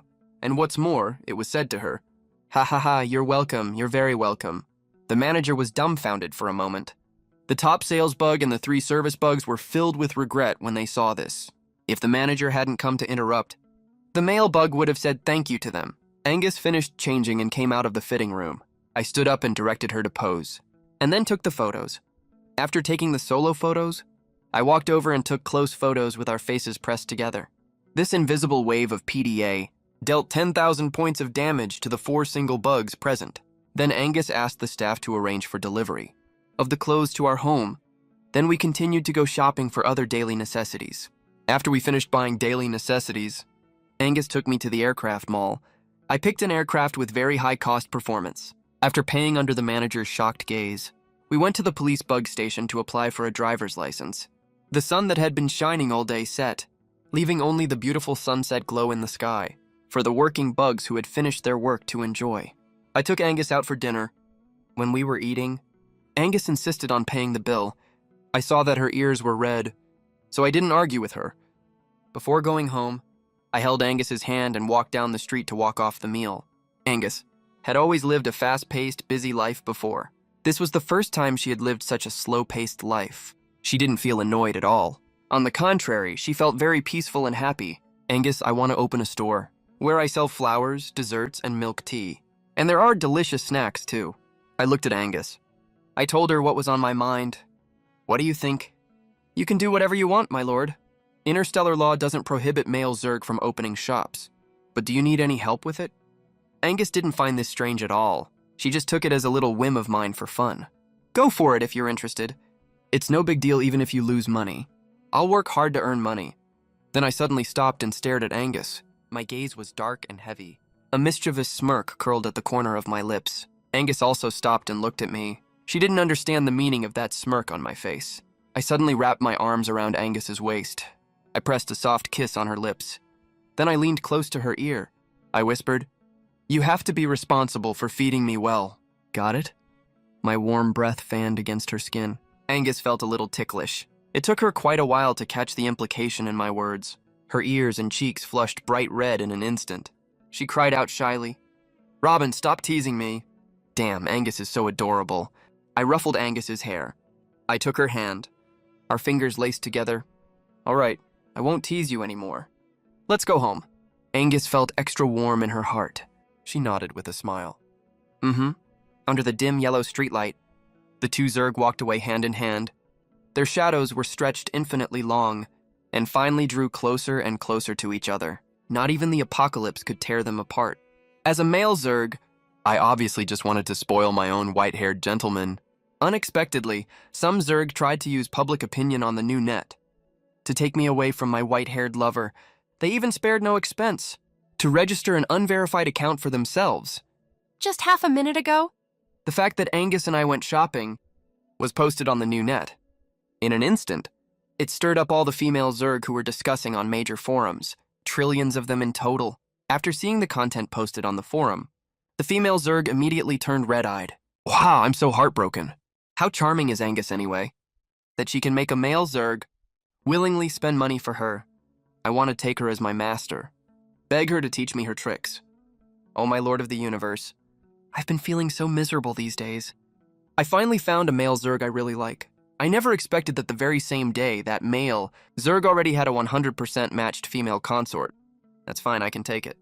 Why is he still willingly spending money for his female consort? Wow, I'm so upset. Am I the only one who noticed that the post said, "Around Lord Robin's neck"? He is wearing the Zerg flower seed of Marshal Angus. It's said to be a mix of pure white and low-grade blue, but Lord Robin seems to cherish it very much. He even took a soft handkerchief to wipe it while waiting. I was trying to ignore that upstairs. I didn't want to pay attention to that detail. Why did you have to shatter my fantasy? Wow, I feel even worse now. Anonymous. As someone who witnessed Angus getting seriously injured and turning into a pure white Zerg form, I really can't understand why a female Zerg like her can get such a good male lord. Anonymous. She doesn't deserve him at all. She will even bring misfortune to such a good male lord. I strongly suggest the Imperial government take this seriously. Anonymous, after all, Lord Robin is the only male Zerg in the entire Interstellar with SS-level physical fitness. I suggest that Lord Robin divorce that cursed, inauspicious female Zerg Angus. I hope the Male Zerg Association will rematch a female consort for Lord Robin. No one knows who this anonymous user is. Other people use their real names when posting. They don't dare to talk nonsense. But this one spent a lot of money to bribe the officials to become an anonymous user. Under her post, there were even other anonymous users replying. The real named users watching these comments all had the mentality of onlookers eating melons. Only a small number of people close to Angus refuted them. Among them were Angus's left adjutant, Elio, right adjutant, August, and some of Angus's trusted subordinates. But their number was nothing compared to the thousands of netizens. They were simply negligible. They were quickly defeated in the argument.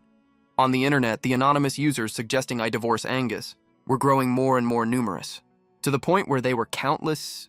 As time passed, this incident was getting bigger and bigger, so big that the official private messages were overflowing, and the server almost crashed.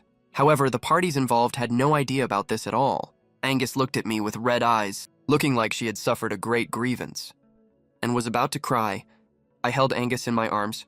I kissed her forehead, nose, and lips distressingly. My voice was soft. There, my little lime. Call me husband, okay?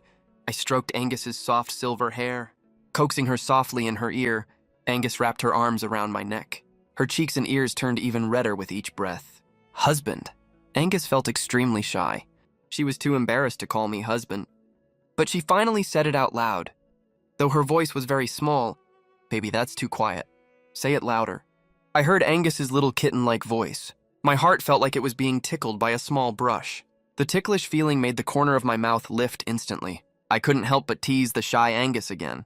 "No, my lord. You big liar, you always trick me." Angus shook her head. Her eyelashes were soon wet with tears. Her soft and glutinous voice carried a little complaint and a hint of exhaustion. She was really tired. A long time ago, I said the same thing. She also called me that, but I didn't let her sleep like I promised. Instead, I kept torturing her in different ways, from body to heart. Every cell of hers remembered my warmth and closeness. She even had an illusion that she wouldn't live to see the next sunrise and sunset. She thought her physical fitness wasn't that bad, but she really felt like she was about to die. Her father's words were indeed right. The sweet-talking mouth of a male Zerg is really just for tricking people. He's so awful. Husband is sorry. I'll let you sleep well right now. Seeing my baby in my arms was about to cry, I stopped coaxing her to call me husband. I admitted my mistake and stopped everything immediately. "Good night, husband." Angus hugged me.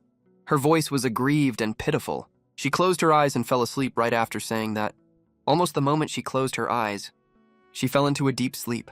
She fell asleep even faster than instantly. I looked at Angus, who fell asleep so quickly. I couldn't help but chuckle. I gently wiped the sweat off her forehead. It was late at night. I carried Angus to take a bath. Then I dressed her in comfortable and dry pajamas and tucked her into the warm blanket.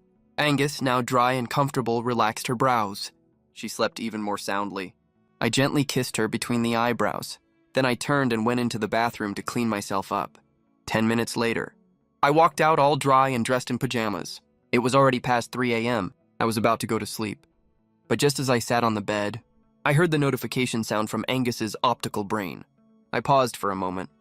Then I quickly slipped under the blanket and held Angus's hand. After answering the video call, a human figure surrounded by silver-blue light appeared in front of me.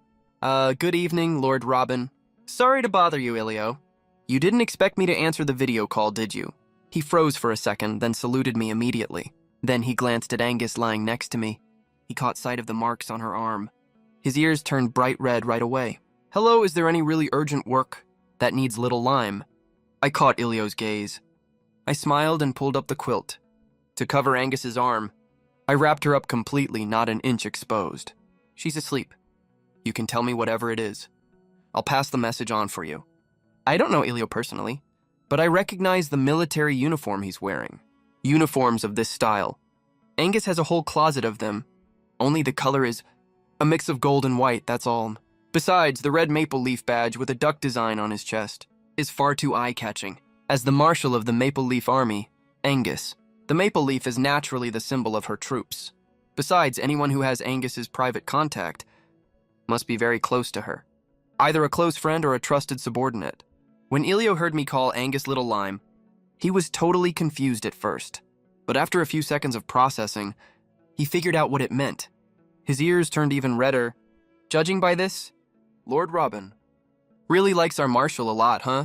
He spotted there were more than 7 or 8 red marks on her arm. Right, and the Marshal looks really exhausted. Lord Robin really lives up to his reputation as an SS-class male Zerg. His abilities are way better than other males. If it were any other male, they'd be the ones passed out by now. Lord Robin.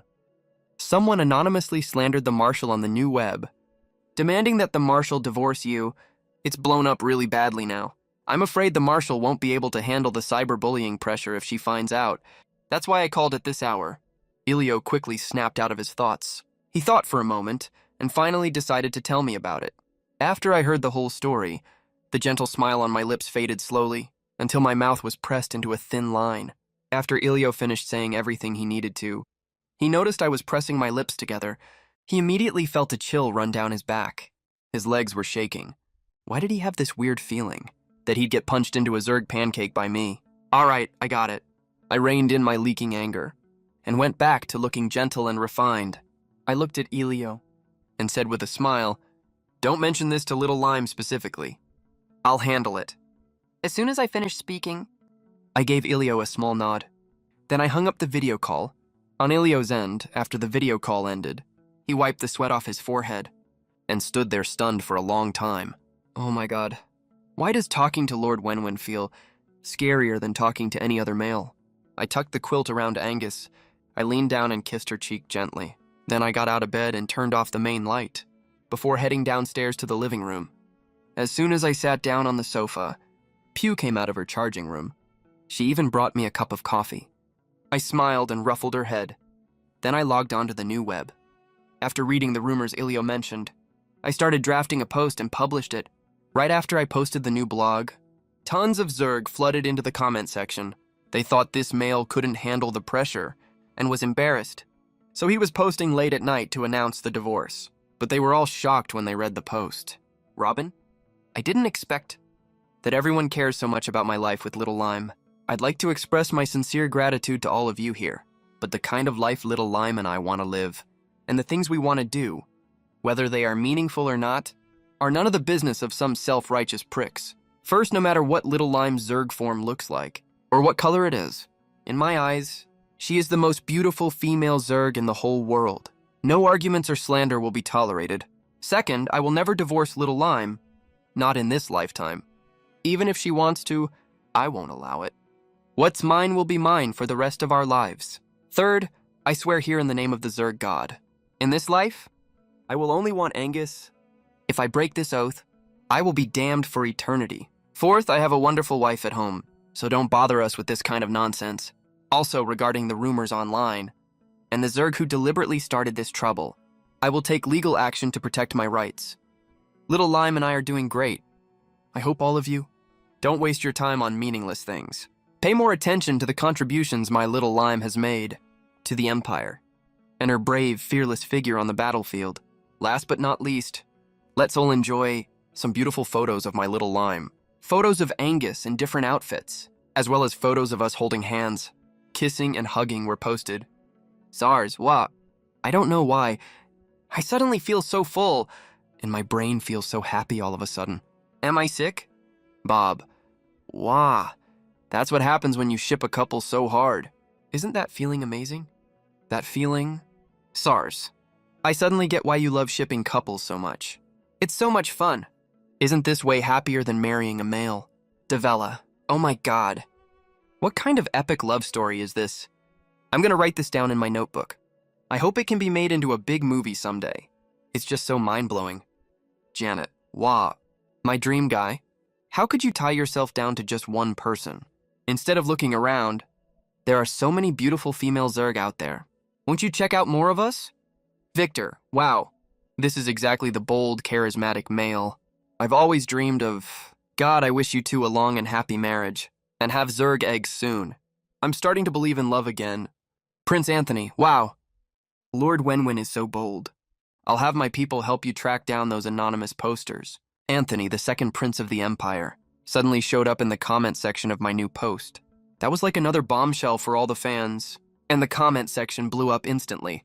The message SARS sent seemed like he was saying goodbye to the happiness and sweet romance that wasn't his. Just like him, there were other female Zerg who had met me before doing the same. Unfortunately, I had no idea about any of this. I logged off right after I published the post. Then I sent a message to Talon and contacted my lawyer.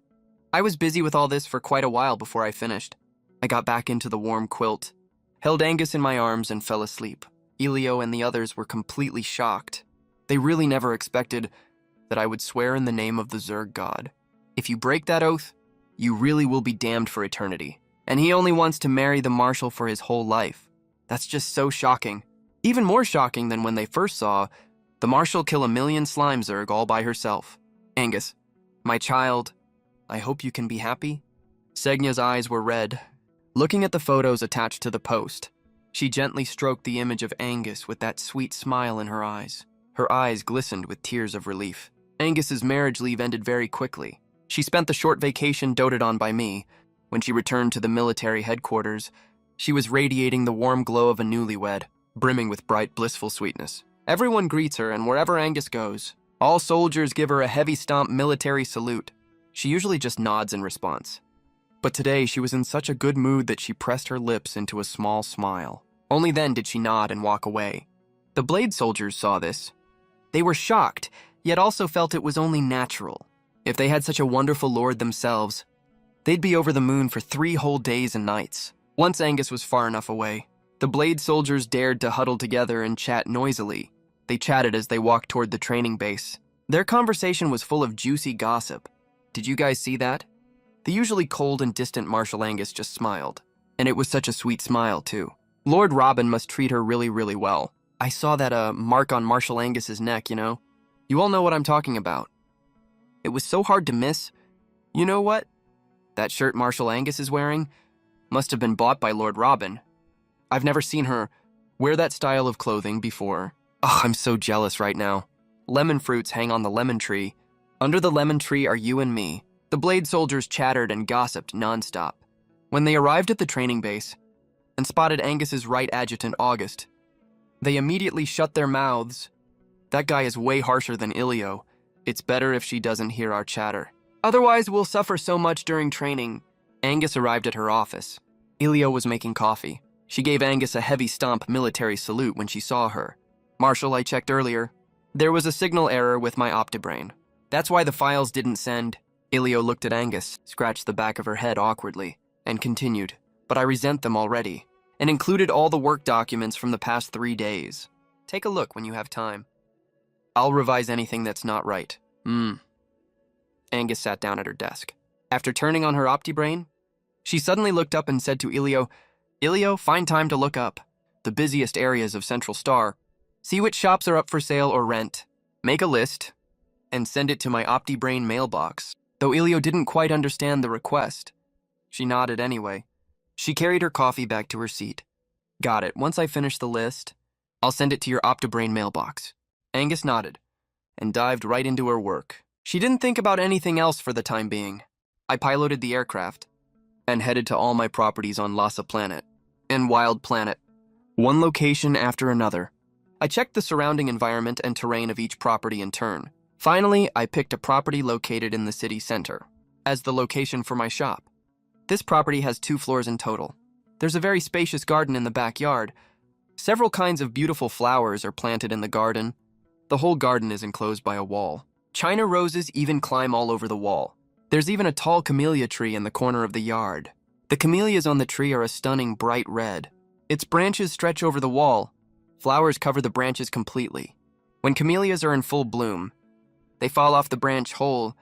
Right now, at the base of the wall, you can still see some camellias that haven't wilted yet. The flowers are extremely beautiful. Camellias are always so proud, even when they wither. They fall off the branch whole when they are at their most beautiful. They look rebellious and lofty, completely different from other kinds of flowers. After checking the entire property's location and interior layout, I already decided to set up my shop here. But before that, I need to renovate the whole place. The first floor needs a wide entrance, a cashier counter, a kitchen, all kinds of kitchen utensils, and milk tea making equipment. I also need all kinds of bouquets to decorate the shop, as well as delicate tables and chairs for the first floor, and an elegant stage for piano performances. The second floor will have elegant themed booths. Each booth will have a different decor style, mostly leaning towards Chinese aesthetics. As I thought about all this, I took out the notebook I carry with me and started drawing the renovation design draft. The shop will combine flowers, pastries, milk tea, and snacks. These elements seem conflicting at first glance, but they work perfectly well together in practice. I think this idea is really great. I'll send a picture to Angus to see if she likes it. On Angus's end, she received the message and quickly replied, "As long as you like it, my lord." I'll send construction bugs with construction droids over. The renovation should be done within 3 days. You can go home first, my lord. Or take a walk around the city. I'll cook when I get off work. I replied, "Okay, don't work too hard, Angus.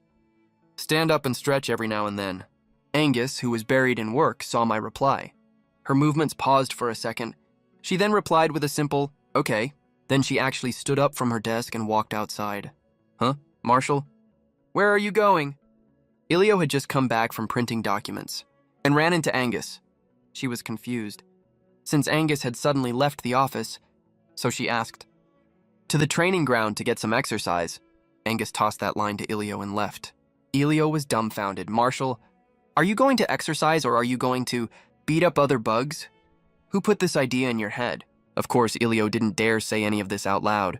She quickly put down the documents and hurried after Angus. She had no idea when the marshal would be back, so it was safer to follow her and see. She definitely wasn't going to watch other female bugs get beaten up. Definitely not. When Angus arrived at the training ground, the blade soldiers, who had just been harshly trained by August, were currently sitting and resting while drinking nutrient shots. When August saw Angus arrive, she immediately blew her whistle. All the blade soldiers immediately stood at attention in an instant. They looked at Angus in confusion. Isn't the marshal swamped with work? Why is she here all of a sudden today? Relax, my lord. Told me to come get some exercise. Take it easy, everyone. Spar with me for half an hour. Angus stood on the training ground, taking an offensive stance. She was deliberately provoking them with a deadpan expression. Even Ilio wanted to rush up and yank her hair after hearing that. "Oh wow, you're just here to flaunt your relationship, aren't you? How can we put up with this? Look at you, Marshall. You're really good at provoking people. No wonder you suddenly left the office. Having a lord makes you so special, huh? Getting care from your lord makes you so great, right? Oh, fine, it actually is super great. Out of all of us, you're the only one who's ever gotten this kind of privilege. Marshall, you're so mean. Bullying single female bugs like us." One female bug yelled out loudly. Then all the blade soldiers rushed forward to attack Angus together. Angus defended herself with a deadpan expression, countering every move they made. None of them could get close to her. Half an hour later, all the blade soldiers on the training ground were lying on the ground, exhausted. Angus elegantly straightened her military uniform and covered the mark on her neck at the same time. "So many of you attacked me, and you couldn't even touch a single hair on my head. That's absolutely humiliating for you. Training time will be extended by 1 hour from now on." None of the blade soldiers dared to say a word. It wasn't until Angus left that they started wailing. Their cries were so miserable, so sorrowful, so pained that even August felt bad for them. Well, what can you do? They're just too weak. If they were on the battlefield, they'd just become snacks for those slug bugs. Angus returned to her office. After taking a sip of hot water, she drank a tube of nutrient supplement. That little bit of energy I lost just now got replenished instantly. Angus even thought that right now he could go through all the remaining documents for today in one go. His Majesty is so thoughtful. She looks even more energized after moving around a bit. Let's keep this up tomorrow too. Maybe work efficiency will be even higher than before. All Junsi marshals. How rude of you. My baby. That's not what I meant. You get that, right? I obviously just wanted to make a delicious little cake for the white-haired Junshi, but I almost brought the entire Zergstar network to a standstill. Because in the trillions of years of Zerg history, no male Zerg has ever gone this far for his female consort. So when these female Zerg found out what I did, they all started complaining on the Star Network about why I'm not their male lord. 3 minutes ago, I walked into a dessert shop, planning to bring some desserts back for Angus, I had just opened my mouth to speak when I excited the several female server Zerg next to me. When the few Zerg came to their senses, one of the female servers blushed and replied to me timidly, "Come on, have a sniff. Would you like to have a taste, Your Excellency?" She seemed very excited, her shoulders trembling slightly. "Our pastry Zerg is more than happy to serve you." "Then I'll have to trouble you." I nodded politely at the female server, ignoring her shock and excitement. I turned around and walked to an empty booth to sit down. This booth is right in front of the central pillar, covered by green plants nearby. The soothing music paired with this atmosphere really makes it a great place. For afternoon tea, the female Zerg sitting near me didn't dare to speak, afraid that they would disturb this male Zerg prince who suddenly appeared among the common people. But the female Zerg who knew each other were already chatting on their optical computers. Some even went directly to Sinbo and Tiba to post news about me. The topic shot to the top of the hot search list in no time. "Sorry, Your Excellency Robin. Our pastry Zerg needs a bit more time. Have some drinks first, please." And wait patiently. The female server brought over a cup of latte art coffee. The latte art on the coffee was a rose. The Zerg who did the latte art is very skilled. This rose looks incredibly realistic. "Okay, thank you." These words of mine, all of a sudden, made all the Zerg present gasp. "Your Excellency Robin, enjoy your meal first." The female server bowed to me, then turned around and hurried back to the kitchen. I wondered what she was in such a hurry for. I mentally ignored these gasping sounds. I picked up the coffee and took a careful sip. This cup of coffee tastes pretty good. It's rich and aromatic. It has a hint of sweetness, not too much, which doesn't affect the original flavor of the coffee at all. I raised my eyebrow slightly. Looking quite satisfied, Leisha hid behind the door curtain. The barista who was checking my reaction after drinking the coffee heaved a huge sigh of relief. She patted her chest and whispered, "Phew, that was close." If the barista at the shop in front of ours wasn't my own little brother, I would have disappointed Your Excellency Robin. His Excellency Robin is still waiting for the cake. Everyone, hurry up. Don't let him down, okay? The female server covered her face and screamed for a while after walking into the kitchen. Then she came to her senses, looked at all the Zerg present and said this seriously, "Your Excellency Robin is so gentle. He's the best male Zerg I've ever met. If I could be his female Zerg, I'd even be willing to be his female slave." The female server was shocked for barely 2 seconds. Before she started daydreaming, the pastry Zerg and the barista Zerg both rolled their eyes at her and said in unison, "You better just earn more money.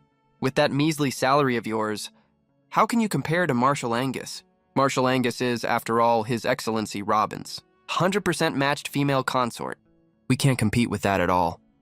Just those few words instantly knocked the female server from heaven straight to hell. The female server's heart went cold instantly. Ice cold, completely.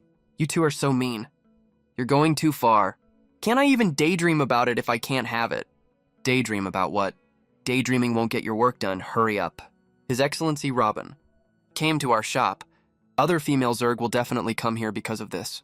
You'll be swamped with work, that's for sure. Hurry up and get out there. What if His Excellency Robin needs something and can't find you? Can those lumps of metal serve him well? That makes sense. I'll go out right now. 20 minutes later, the pastry Zerg, the female server, and the barista Zerg all stood beside me, watching me eat the pastries, as if they were waiting for an inspection result. They were extremely nervous. A cake with 5 flavors: strawberry, matcha, taro, lemon, mango. Compared to pastries from other shops, these are much more delicate. I carefully scooped a small piece from the strawberry cake and ate it along with the strawberry cream. The cake was rich and fragrant. It tasted really good. I didn't waste the remaining 4 flavors of cake either. I ate all the pastries elegantly and carefully. Only then did I feel relieved. I put down my fork and took a sip of coffee and spoke to them. The pastries are very delicious. Soft, glutinous, sweet, and fragrant. They melt in your mouth. I smiled and looked at the pastry chef and gave a polite and fair comment. But for me, these pastries are a bit too sweet. But they pair perfectly with this cup of coffee. After I finished saying that, I dropped a bombshell on the barista Zerg. "Also, your latte art skills are great. Are you interested in working as a barista at my shop?" Boom, all the Zerg present, including the barista herself, were completely stunned. Oh my lord of the universe. What on earth is going on here? All the Zerg present were stunned for quite a while, before they realized what I meant. The barista Zerg Linran looked at me hesitantly and asked blankly, "Robin, Your Excellency, are you planning to open your own shop?" As soon as she said that, the whole shop erupted in commotion. Many female Zergs stood up in shock. The shock on their faces was more than they could control themselves. I didn't expect the Zerg in the shop to react like this. I was stunned for a moment, then smiled faintly and nodded. Yes, but the shop is still being renovated, so I wanted to see how other shops operate, like the types of drinks they offer, or the kinds of pastries they make. Your Excellency, the male Zerg. I'm willing to work at your shop. Where is your shop located? After Linran heard what I said, she was instantly overcome with excitement. In just a few seconds, she felt like there were flowers blooming on her back. She was over the moon. Damn it, Linran, you ungrateful bastard. You're jumping ship right in front of me. When the pastry Zerg saw Linran's reaction, she was so angry that she flicked Linran hard on the forehead, then turned around and looked at me with a smile. Your Excellency, the male Zerg. If you need a pastry Zerg, I think I'm pretty good too. Manager Linran. That's rather presumptuous of you. None of the bugs here have ever seen such a shameless one. It suddenly dawned on me. I politely turned him down with a smile. The self-recommendation from Zong the pastry chef. Your pastries are really excellent, but I'm sorry. One pastry chef is enough for my shop. Right after I said that, I glanced at my optical brains displayed time. Then I looked up at Zhang the pastry chef. My little lime is about to get off work. Can I use your kitchen? And the pastry and beverage ingredients inside? I'll pay for all of it. Who is Little Lime? Looking across the entire interstellar world right now, I bet no one doesn't know who that is, except for the one in front of Marshal Angus right now. His Excellency the male bug would never call anyone else Little Lime. The pastry chef had just been rejected, which was totally within her expectation, so she didn't feel too upset. She agreed immediately after hearing the male bug's request, mainly because he was being way too polite. If any other male bug came here, they would never agree this easily. Whatever those male bugs want, they usually just order us female bugs to do it directly. Your Excellency Robin, do you want to make pastries and drinks yourself? For Marshal Angus, Linran guessed this possibility and asked the question directly. All the other bugs were extremely curious. Every single one of them was craning their necks waiting for his answer. But I didn't give them an answer. I just smiled gently. Then I stood up and followed the pastry chef towards the kitchen. Oh my God, His Excellency Robin owns his own shop. And he makes pastries himself too. I'm suddenly so looking forward to it. To eating food made by this perfect male bug. Boo-hoo. I'm so jealous of Marshal Angus every single day. How is she so lucky? Their compatibility is just perfect. It's 100% with His Excellency the male bug. Jealousy makes me ugly. Jealousy makes me unrecognizable. Today is another day of being endlessly jealous of Marshal Angus. I'm going home to eat sour lemons. Boo-hoo, don't be so down, everyone. Once His Excellency opens his shop, we can not only see him every day, but also eat the pastries he makes. Just thinking about it makes me so happy I could burst. Right? And how is that barista bug so lucky? Actually got a job in His Excellency the male bug's shop? That's such incredible luck. Boo-hoo, stop talking, you guys. I'm getting more and more excited. I wish I could eat it right now. But that's impossible for now. I can only wait patiently. When I walked out of the dessert shop, the sky was already a little dim and yellow. I was holding a homemade pastry in my hand and a homemade drink. I left under the adoring gazes of all the bugs. I got on the aircraft, then set it to autopilot towards Angus's workplace. I passed a flower shop on the way and stopped to buy a bouquet of roses. On Angus's side, she had worked all day and finally got through all the work documents that had piled up for 3 days. She read through all of them, made the required revisions, and finished all the remaining work. Only then did she lean back in her seat relaxedly and reached up to rub her sore, tired nape. You've worked hard, Marshal. Ilio walked over with a cup of hot coffee and placed it on her desk. With a simple and honest smile, have a cup of hot coffee and take a break, okay? Thanks. Angus nodded at Ilio. Then she picked up the coffee and took a sip and put it down right after. There's 5 minutes left until off work. Why haven't you packed up your things yet? When Angus said this, she was already starting to pack up her own things. Ilio was stunned for a second seeing her like this, and suddenly realized she's not alone anymore. She needs to get off work on time and go home, to cook for her male lord. So, Ilio scratched the back of his head a little embarrassedly. Then he realized he'd just been hit with a face full of PDA, so he said to Angus with a bitter face, "Marshall, I'm a single lonely bug. What would I do leaving work so early? You should go home early and cook for His Excellency Robin. You've worked hard, Marshall. Bye, Marshall." Right after Ilio said this, he turned around and threw himself back into work. The way he looked was like he was going to treat the workplace as his own home, with a look of righteous sacrifice on his face. The entire bug was filled with determination to work hard and improve himself. Angus really couldn't figure it out. What was wrong with Ilio? So she just stopped overthinking it, picked up her things, and stood up. "All right then, you keep working hard. I'll go home first to cook for my male lord." Ilio, who had just taken another 10,000 points of critical damage, waved at Angus, his voice sounding a little sad. Okay. Bye, Marshall." Angus said goodbye back to him, then stored her things in her optical brain storage space, and walked out of the office. Heading towards the military headquarters gate, she ran into a lot of soldiers along the way. Marshal Angus is actually off work on time for once. Is this the difference between having a male lord and not having one? Stop staring, you lonely single bug. Staring won't help you get out of singledom. You're better off training more. Improve yourself in every aspect, then go to the battlefield and get a first-class merit. Earn a ton of assets. And then think about relationships. What you said makes sense. The Marshal has both the qualifications and assets, plus the right timing, location, and people. That's why she's so happy right now. I want to follow her example and learn from her. Angus had no idea how her subordinates were talking about her. All she knew was that after walking out of the military headquarters gate, she made eye contact with me, who was waiting for her holding roses. "Male Lord, what are you doing here?" Angus was stunned for a second. Then she blushed, smiled, and walked over quickly. I opened my arms and hugged her, and gently kissed her on the cheek, then handed her the flowers. "I'm obviously here to pick you up from work, silly." I held Angus's hand and led her towards my aircraft. "I made you pastries and a drink. You can help me taste them first to see if they're good, and help me set a price if they turn out okay." "Okay, the flowers you bought are really pretty." Angus followed me while holding the roses. Her ears were turning red too. I smiled and nodded, and said, "If you like them, I'll buy you more next time. You don't have to buy them every time." Angus and I chatted as we walked towards the aircraft parking apron. The happy look on both of their faces made the patrolling female bugs extremely jealous. So today is another day of being green with envy. After getting home, Angus originally wanted to cook, but I pushed her down onto the sofa. "You've worked hard all day, Angus." I first rubbed Angus's soft silver long hair, then placed a fork in her palm, and opened the pastry box.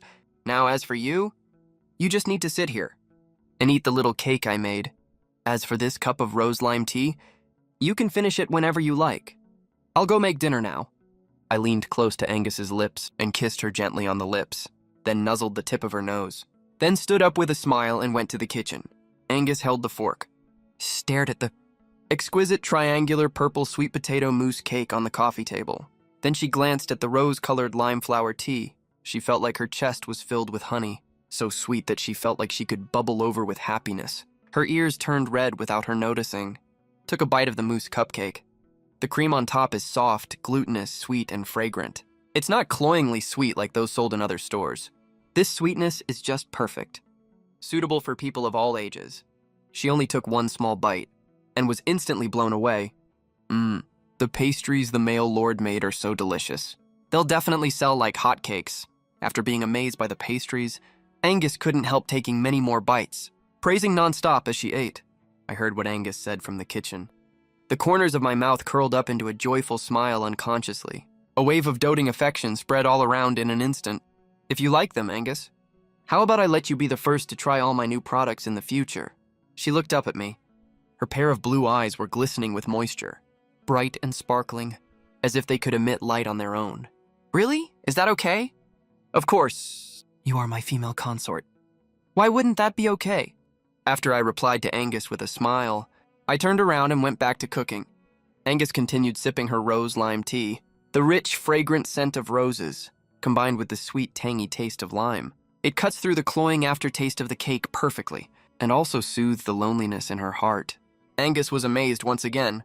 The way she looked at me was filled with admiration and joy, and even a little bit of pride. Other people's male lords would never care for their female Zerg partners like her male lord does. nor would they make pastries for their female partners like he does. Even less would they cook meals for their female partners like he does. The more Angus thought about it, the more she felt her male lord was the best at everything. No other male Zerg could even compare to me. As she thought about this, she was completely immersed in the joy of happiness. "Come here, little Q," take the rest of the dishes out. After I patted little Q's round head, I carried 2 plates of food and walked out of the kitchen. When Angus saw this, she stood up to help carry the rice, bowls, and chopsticks. I didn't stop her. I just smiled gently at her. "Angus, the rice is a bit hot. Be careful when you carry it. Don't burn yourself." "Okay, I got it." After dinner, male lord, I'm going to take a shower. Angus sat on the sofa, wondering if she should just go to sleep later, or suggest watching a movie with me first before sleeping. Then her optical brain started ringing.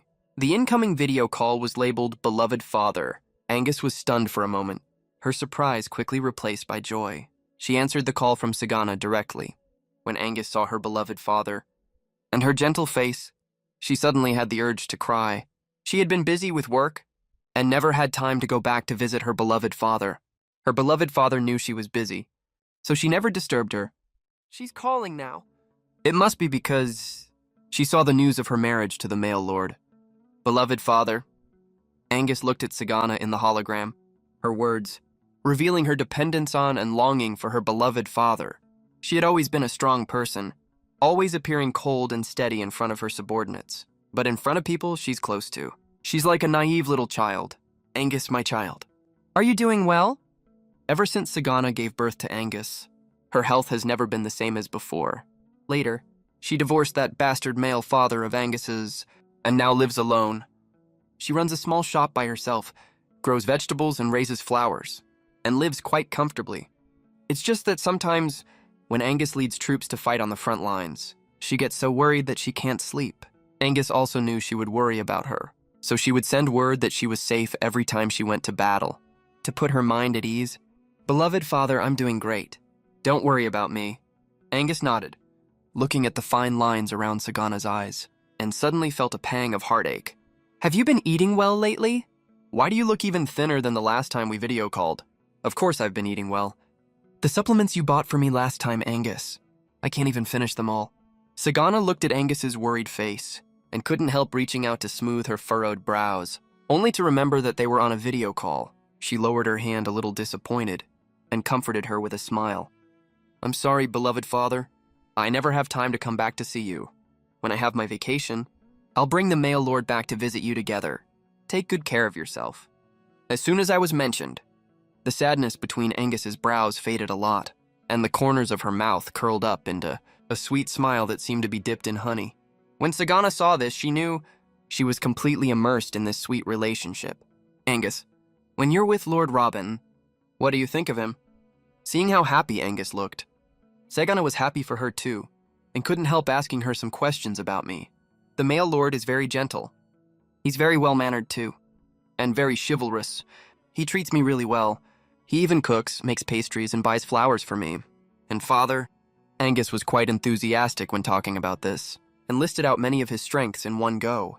Her eyes were sparkling, and she was glowing with energy, as if she was emitting light. "Oh, Angus! You can't let him always do these things. He's a male Zerg. If the Male Zerg Association finds out, it'll be bad for you. Besides, if you let a male Zerg do these things all the time, he'll get annoyed one day." When that time comes, Sagana didn't want to make random guesses about my character, but she was really scared that Angus was too immersed in the gentle web he had woven. If he takes back this tenderness one day, she would fall so hard that she would be shattered to pieces and doomed forever. Sagana's words were like a basin of cold water, pouring over Angus from head to toe, yanking her back from her sweet romantic reverie. She suddenly remembered her pure white rebirth. She recalled the curse related to the pure white rebirth that brings misfortune to male Zergs. Angus had already felt inferior because of the rebirth. The little bit of confidence she had finally built up, under my gentle care, was completely shattered to pieces at this moment. "I understand, beloved father." Angus's face turned a little pale, but the corners of her mouth were still curved into a smile. "I know what my situation is. Angus, I don't want you to blame yourself. I just want to tell you, you have to be gentle and considerate, to hold on to your male lord properly. Angus, who are you on the phone with?" Before Sagana could finish her sentence, She was interrupted by a sudden voice. Sagana was startled. Angus was also startled. When she looked up at me, she was completely spooked and flustered. My male lord. Angus's voice was very low, so low that I almost doubted if she had said anything at all. As the marshal of the entire Zerg Empire, Angus never would have thought that the male Zerg she married by accident would be so gentle to her just now. I had just walked out of the bathroom and noticed that Angus's complexion didn't look very good. I even paused mid-action while tying up my hair. I walked over and placed my hand on her forehead. Angus, why do you look so pale? Are you feeling unwell? I am fine, male lord. Angus was momentarily confused by my tense and concerned subconscious gesture. It took me quite a while to come to my senses. My ears flushed red as I replied that I was on a call with the loving father. I froze for a second when I heard her call me male lord. Then I looked toward the hologram. It suddenly dawned on me what was going on. I smiled and nodded at Sagana. Greetings, loving father. These days, I've been swamped with work and haven't had the chance to visit you with Angus. I'm really sorry about that. I hope you can forgive me, loving father. No, Lord Robin, you're being too polite. As Sagana listened to my apology, her entire body jolted in shock. She waved her hands flustered, completely overwhelmed by the honor. I smiled and squeezed Angus's hand gently. I spoke up suddenly. Loving father, Angus is special to me. As far as I'm concerned, she doesn't need to follow any of the rules that apply to other female insects, nor does she need to please me. The way other female insects please their male lords. As long as she's happy, she can do whatever she wants, however she wants to do it. I have zero issues with that. Both Angus and Sagana were stunned by my words. They stared at me in a daze. I didn't flinch at all, and continued seriously. Angus is one of a kind. There's no one else like her in the entire world. My tone was very calm. No impassioned emotion in it at all. I just looked at Sagana with firm, unwavering eyes. This father of hers, after listening to what I had to say, Sagana was stunned for a long while, and the worry she'd been feeling suddenly melted away. Her eyes reddened. She nodded, slightly moved, and said, All right, I hope Lord Robin will keep his word. If not, I will take Angus away from you. I looked at Sagana, curled my lips into a smile, and said, Loving father, I will never give you that chance. Sagana froze again for a moment, then burst out laughing. It was obvious. She was very satisfied with me as a male lord. Angus stayed quiet the entire time beside me, until the call ended. Then she threw herself into my arms and sobbed softly. Angus's chest felt so full right now. Her entire heart was overflowing with sweetness. She always knew I was good to her, but she never expected I'd be this good. I ruffled Angus's hair gently, letting her tears soak through my clothes. If you have any grievances or sadness, just let it all out. You'll feel better. It's no big deal. Male lord, do you like me? Just because our compatibility is 100%, I don't know how long passed. Angus's muffled voice came from where she was pressed against my chest. I raised my eyebrows slightly and pulled her out of my arms. I held her face in my hands and wiped away her tears. No. After I carefully wiped all of Angus's tears away, I placed soft pecks on her forehead, nose, and lips. I nipped her chin lightly when I pulled away. Before answering her question, It's because you're so beautiful, Angus. You fit my taste perfectly. I was attracted to you the second I laid eyes on you. I crave your body. I want to have every part of you inside and out. I want you to carry my eggs. I want to spoil you, dote on you, and love you with all I have. Male lord, stop talking. Angus really didn't expect that I'd say these things so bluntly. It sounded like sweet nothings, and teasing at the same time, making her entire face flush bright red. You're so beautiful, Angus, and you're so outstanding when you're on the battlefield too. I'm scared someone else will snatch you away from me. I took Angus's hand that was covering her mouth and pulled her closer, wrapping her arms around my neck. I then wrapped my arm around her waist and leaned down to kiss her on the lips. My voice was soft and full of affection. But my dearest, Angus's heart was warmed by my gentle words, but she still felt a little insecure. She tightened her arms around my neck. What's wrong with your insect form? Is it not pretty? Hearing Angus's question, I suddenly had the urge to ruffle her hair, so I did. I coaxed her gently, Angus. Will you show me your insect form, please? Seeing that Angus was starting to give in, I kissed her softly and kept coaxing her. If I see it now, you won't have to worry about this anymore later. I looked it up. Female insects are supposed to shift to their insect form every 3 days to stretch their bones properly Sigh, Angus didn't respond for a long time. She probably still didn't dare to shift to her insect form, scared that the happiness she finally got would disappear just like that. I knew she didn't feel secure, so I didn't push her.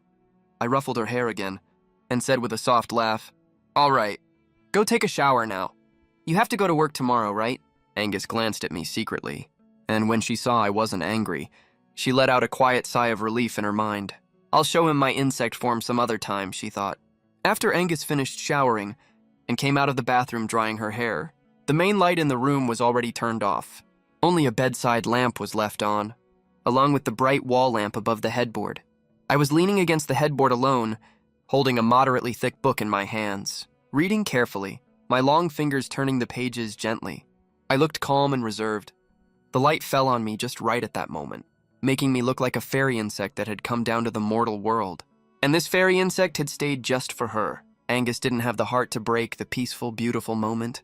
She even stopped drying her hair. She was afraid the sound of her drying her hair would disturb me. "Little Lime, why aren't you coming over?" I felt a pair of eyes, staring at me the whole time, so I couldn't help but look up. I saw Angus, who had just finished showering, looking all soft and obedient. She was just standing there staring at me, not coming over. I let out an amused chuckle, closed the book, set it on the nightstand, and held out my hand to her. "Male lord." Angus snapped back to her senses and suddenly realized she had been so absorbed in staring at me just now. She felt a little annoyed at herself for being so presumptuous, but she still followed my lead on the surface and walked over with flushed ears. I pulled Angus to sit on the bed, took the towel from her hand, and gently dried her soft silver hair for her. "You didn't blow dry your hair again.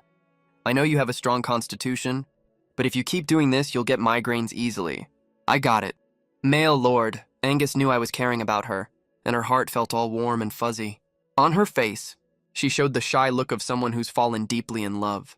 "Little Lime, do you rest or work on weekends?" I asked Angus this question casually. Angus thought it was just ordinary small talk, so she answered directly, "I'm the commander of the entire army. I can't rest on Saturdays and Sundays. On Saturdays, I have to inspect the weekly training progress of all the troops." Angus went through her work schedule for the coming week in her head and added, "The inspection lasts from 8 a.m. to 9 p.m.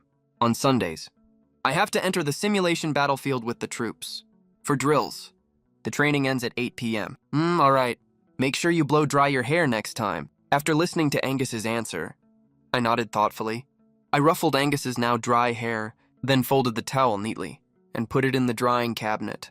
Angus turned around and watched what I was doing and thought how gentle and patient I was. Out of all the male insects she had ever met, I was the most patient one of all. She really liked me so much. "Little fool, what are you still staring at?" I looked up and noticed Angus was still looking at me with those sparkling eyes of hers. I was stunned for a moment, feeling a little helpless. Then I smiled and pinched her cheek. "Or do you want it now?" Angus's cheeks flushed bright red instantly. She hurriedly flipped the covers off and rolled right under them. She pulled the quilt over her entire body, hiding completely underneath. That flustered, blushing look of hers, I took in every bit of it. Just then, Angus's shy voice came muffled from under the quilt. I did not. "Good night, my lord. I'm going to sleep now. See you tomorrow." Watching Angus's adorable reaction, I couldn't hold back a quiet laugh. My laughter sounds just like my speaking voice, deep and low-pitched, like it's resonating straight from my chest. It sounds really nice. Just hearing my deep laughter made Angus flush all over again, not to mention what happened on our wedding night. That made her feel both shy and incredibly sweet inside. She still remembers the soft tone I used when I gently asked her if she was in pain, and the loving, distressed note in my voice. These words and all the tenderness I gave her will be enough to heal her for a really, really long time. I laughed for a while and realized Angus actually planned on going to sleep, so I stopped laughing and lay down too. I turned off the bedside lamp, got under the covers. I stretched out my arm and pulled Angus right into my arms. "Little Lime, I can't fall asleep without holding you. That little lime scent on you is so calming. My sweet little lime is so nice. You'll let me hold you, right?" After I pulled Angus close, I could feel she was still a little awkward and shy. She even looked like she wanted to run away. So I pretended to be all soft and vulnerable and cooed softly in her ear, acting all cute. Sure enough, Angus fell for it. Even though her ears were bright red, she didn't dare run away. She even wrapped her arms around my waist on her own and rested her head on my chest. "Then I'll hold you, my lord. You go to sleep quickly, okay? I also want a good night kiss." I saw Angus finally lift her head to look at me. I said that with a soft smile. Then I lowered my head and kissed her on the lips. We shared a long, tender kiss. I planned on going to sleep right after the goodnight kiss. But I noticed something off when I held Angus. I looked at Angus. The way she was gripping my pajamas tightly. I smiled and nuzzled her forehead, then kissed her nose gently. "Little Lime, if I ask for a baby bug with you right now, will you be able to get up tomorrow morning?" After I asked that question, my breathing got a little heavier. I didn't wait for Angus to answer. I said in a low, hoarse voice that it's okay if you can't get up. "I'll drive you to work." As soon as I finished speaking, I kissed her again, the air around us soft and warm. The remaining silence and thick, sweet atmosphere was the best thing for this young couple right now. Early the next morning, I woke up before Angus did. Angus was lying on my chest, her pretty face flushed bright red from sleep. That flush of red stood out sharply against her silver white hair. It looked surprisingly beautiful. I gently kissed Angus on the forehead. Then, I carefully pulled my numb arm out from under her. After getting up, I tucked the quilt around her properly. I rubbed my arm as I went to wash up. "Hey, host!" You're so hot. "Your hand's already numb after just one night. What a waste of the physical stats I gave you." "Oh, if it isn't 101, you got too much free time lately. Where have you been fooling around again?" While I was brushing my teeth, I heard the voice of the Wish System 101, which I hadn't heard in a really long time, so I couldn't help teasing her in my head. I wasn't fooling around. I'm a system with professional ethics, okay? I went home to see my wife. My wife is the most handsome gay man in the entire fast transmigration system network. I froze for a second when I heard what 101 said. Then I raised an eyebrow and teased, "Oh, you're pretty proud of that, huh? It hasn't been that long since we last met. You already got a wife." "Well, who told you to make fun of me for being single before? I got a wife by my side now. What's the point of having a wife anyway? You can't even stay with her all the time." So sad. I continued bantering with 101 in my head while I washed up. It was pretty nice, actually. After I finished washing up, I hurried to make breakfast. Then I went to wake Angus up. "My lord, what time is it?" Angus woke up the second I called her. She remembered she had to go to work, so she got up right away. She asked me for the time while putting on her slippers. Scared she would be late? "No rush. You still have an hour before work starts. It's still early. Go wash up first. Then change your clothes and come downstairs for breakfast. I already made it." I gently rubbed Angus's head, then smiled and kissed her forehead, before saying those words to reassure her. "Okay, thank you, my lord." Angus didn't expect I would even make breakfast for her. A warm current rushed through her heart instantly. She felt all warm and fuzzy inside. Then she gave me a quick kiss on the lips, before turning around to go wash up. I touched my lips with my hand. My face was full of joy.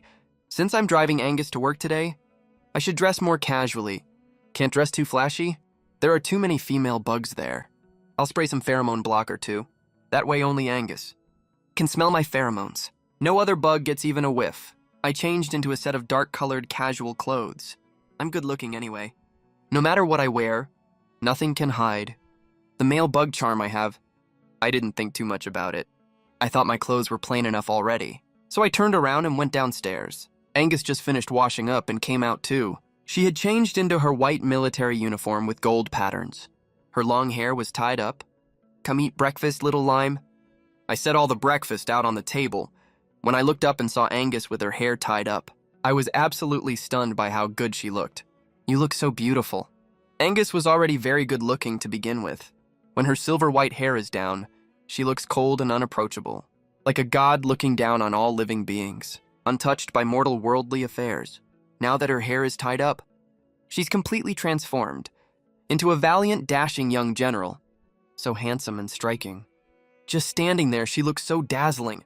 "You look really good too, my lord." Angus didn't expect that I would praise her so directly. Her ears and cheeks flushed red instantly. She felt a little embarrassed, so she gave me the same compliment in return. I walked over and wrapped my arms around her waist. I pressed my forehead against hers. We looked into each other's eyes lovingly. Angus's face grew hot under my gaze, but she couldn't bear to look away. "Angus is so handsome. I really want to hide you at home and not let you go anywhere, but I won't do that. Because the you that's free, happy and loved by yourself, is the you that I want the most. As I said these words, I nuzzled Angus's nose affectionately again. Angus didn't know how to respond. She had so many things she wanted to say to me, but when the moment came, she couldn't say a single thing, so she could only hold me tighter to show how she felt. You're really the best, my lord. The very best? I twirled Angus's silvery white long hair, winding it around my fingertips as I played with it. My movements were very gentle. Angus wouldn't feel the slightest bit of pain. Hearing Angus say that, I couldn't help chuckling out loud. I only said a few simple words. Am I really that great in your eyes? You trust me that much. What if I can't follow through? It's totally fine even if you can't. My male master is just the best. Angus wrapped her arms around my waist, resting her head on my shoulder. Her voice was thick with obvious delight. It was clear she was in an amazing mood. All right, if we don't hurry and eat breakfast, we're seriously going to be late. I ruffled Angus's hair and said to her, looking at her very seriously, You're really going to drop me off, my male master? Angus asked again, still a little disbelieving. She had never heard of any male dropping a female off at work before, and she'd also never heard of a male picking a female up from work either. But she always seemed to get these special treatments from me. What's more, the female getting this kind of treatment was actually her. She thought her male master was truly wonderful. Of course, I always keep my word. As I said that, I reached out and pulled Angus over to the dining table and laid out the tableware for her. The smile on Angus's lips never faded for even a second. Her whole being was instantly wrapped up in sweet, warm happiness. Angus and I chatted about everyday trivialities. As we ate our breakfast, the morning started off so harmonious and lovely. After the two of us finished breakfast together, I drove Angus to her workplace. This is the military headquarters. At the main entrance, most of the people around were high-ranking officers coming in to work. They had run into each other on the way and grouped up together, chatting about work stuff as they walked inside. But before any of them could step through the door, a hovercraft parked at the family landing strip caught their attention. It wasn't the family landing strip suddenly having an extra hovercraft that was anything special. It was Angus and I standing in front of the hovercraft that caught their eye. All right, we're here. We didn't end up late. I smiled and gave Angus's palm a gentle squeeze. Since this place is pretty formal and solemn, I didn't do anything. That would ruin Angus's image as the commander. A commander needs enough authority to keep her subordinates in line, after all. My male master really kept his promise. Angus held onto my hand. After she finished speaking, a smile tugged at the corner of her lips. I squeezed her hand once more. Those are your co-workers, right? Hurry off to work now. I'll head back first. Call me when you finish work. I'll come pick you up. After listening to what I said, Angus glanced back at the generals who were gawking at the scene. Then she nodded at me. Only then did I leave feeling reassured.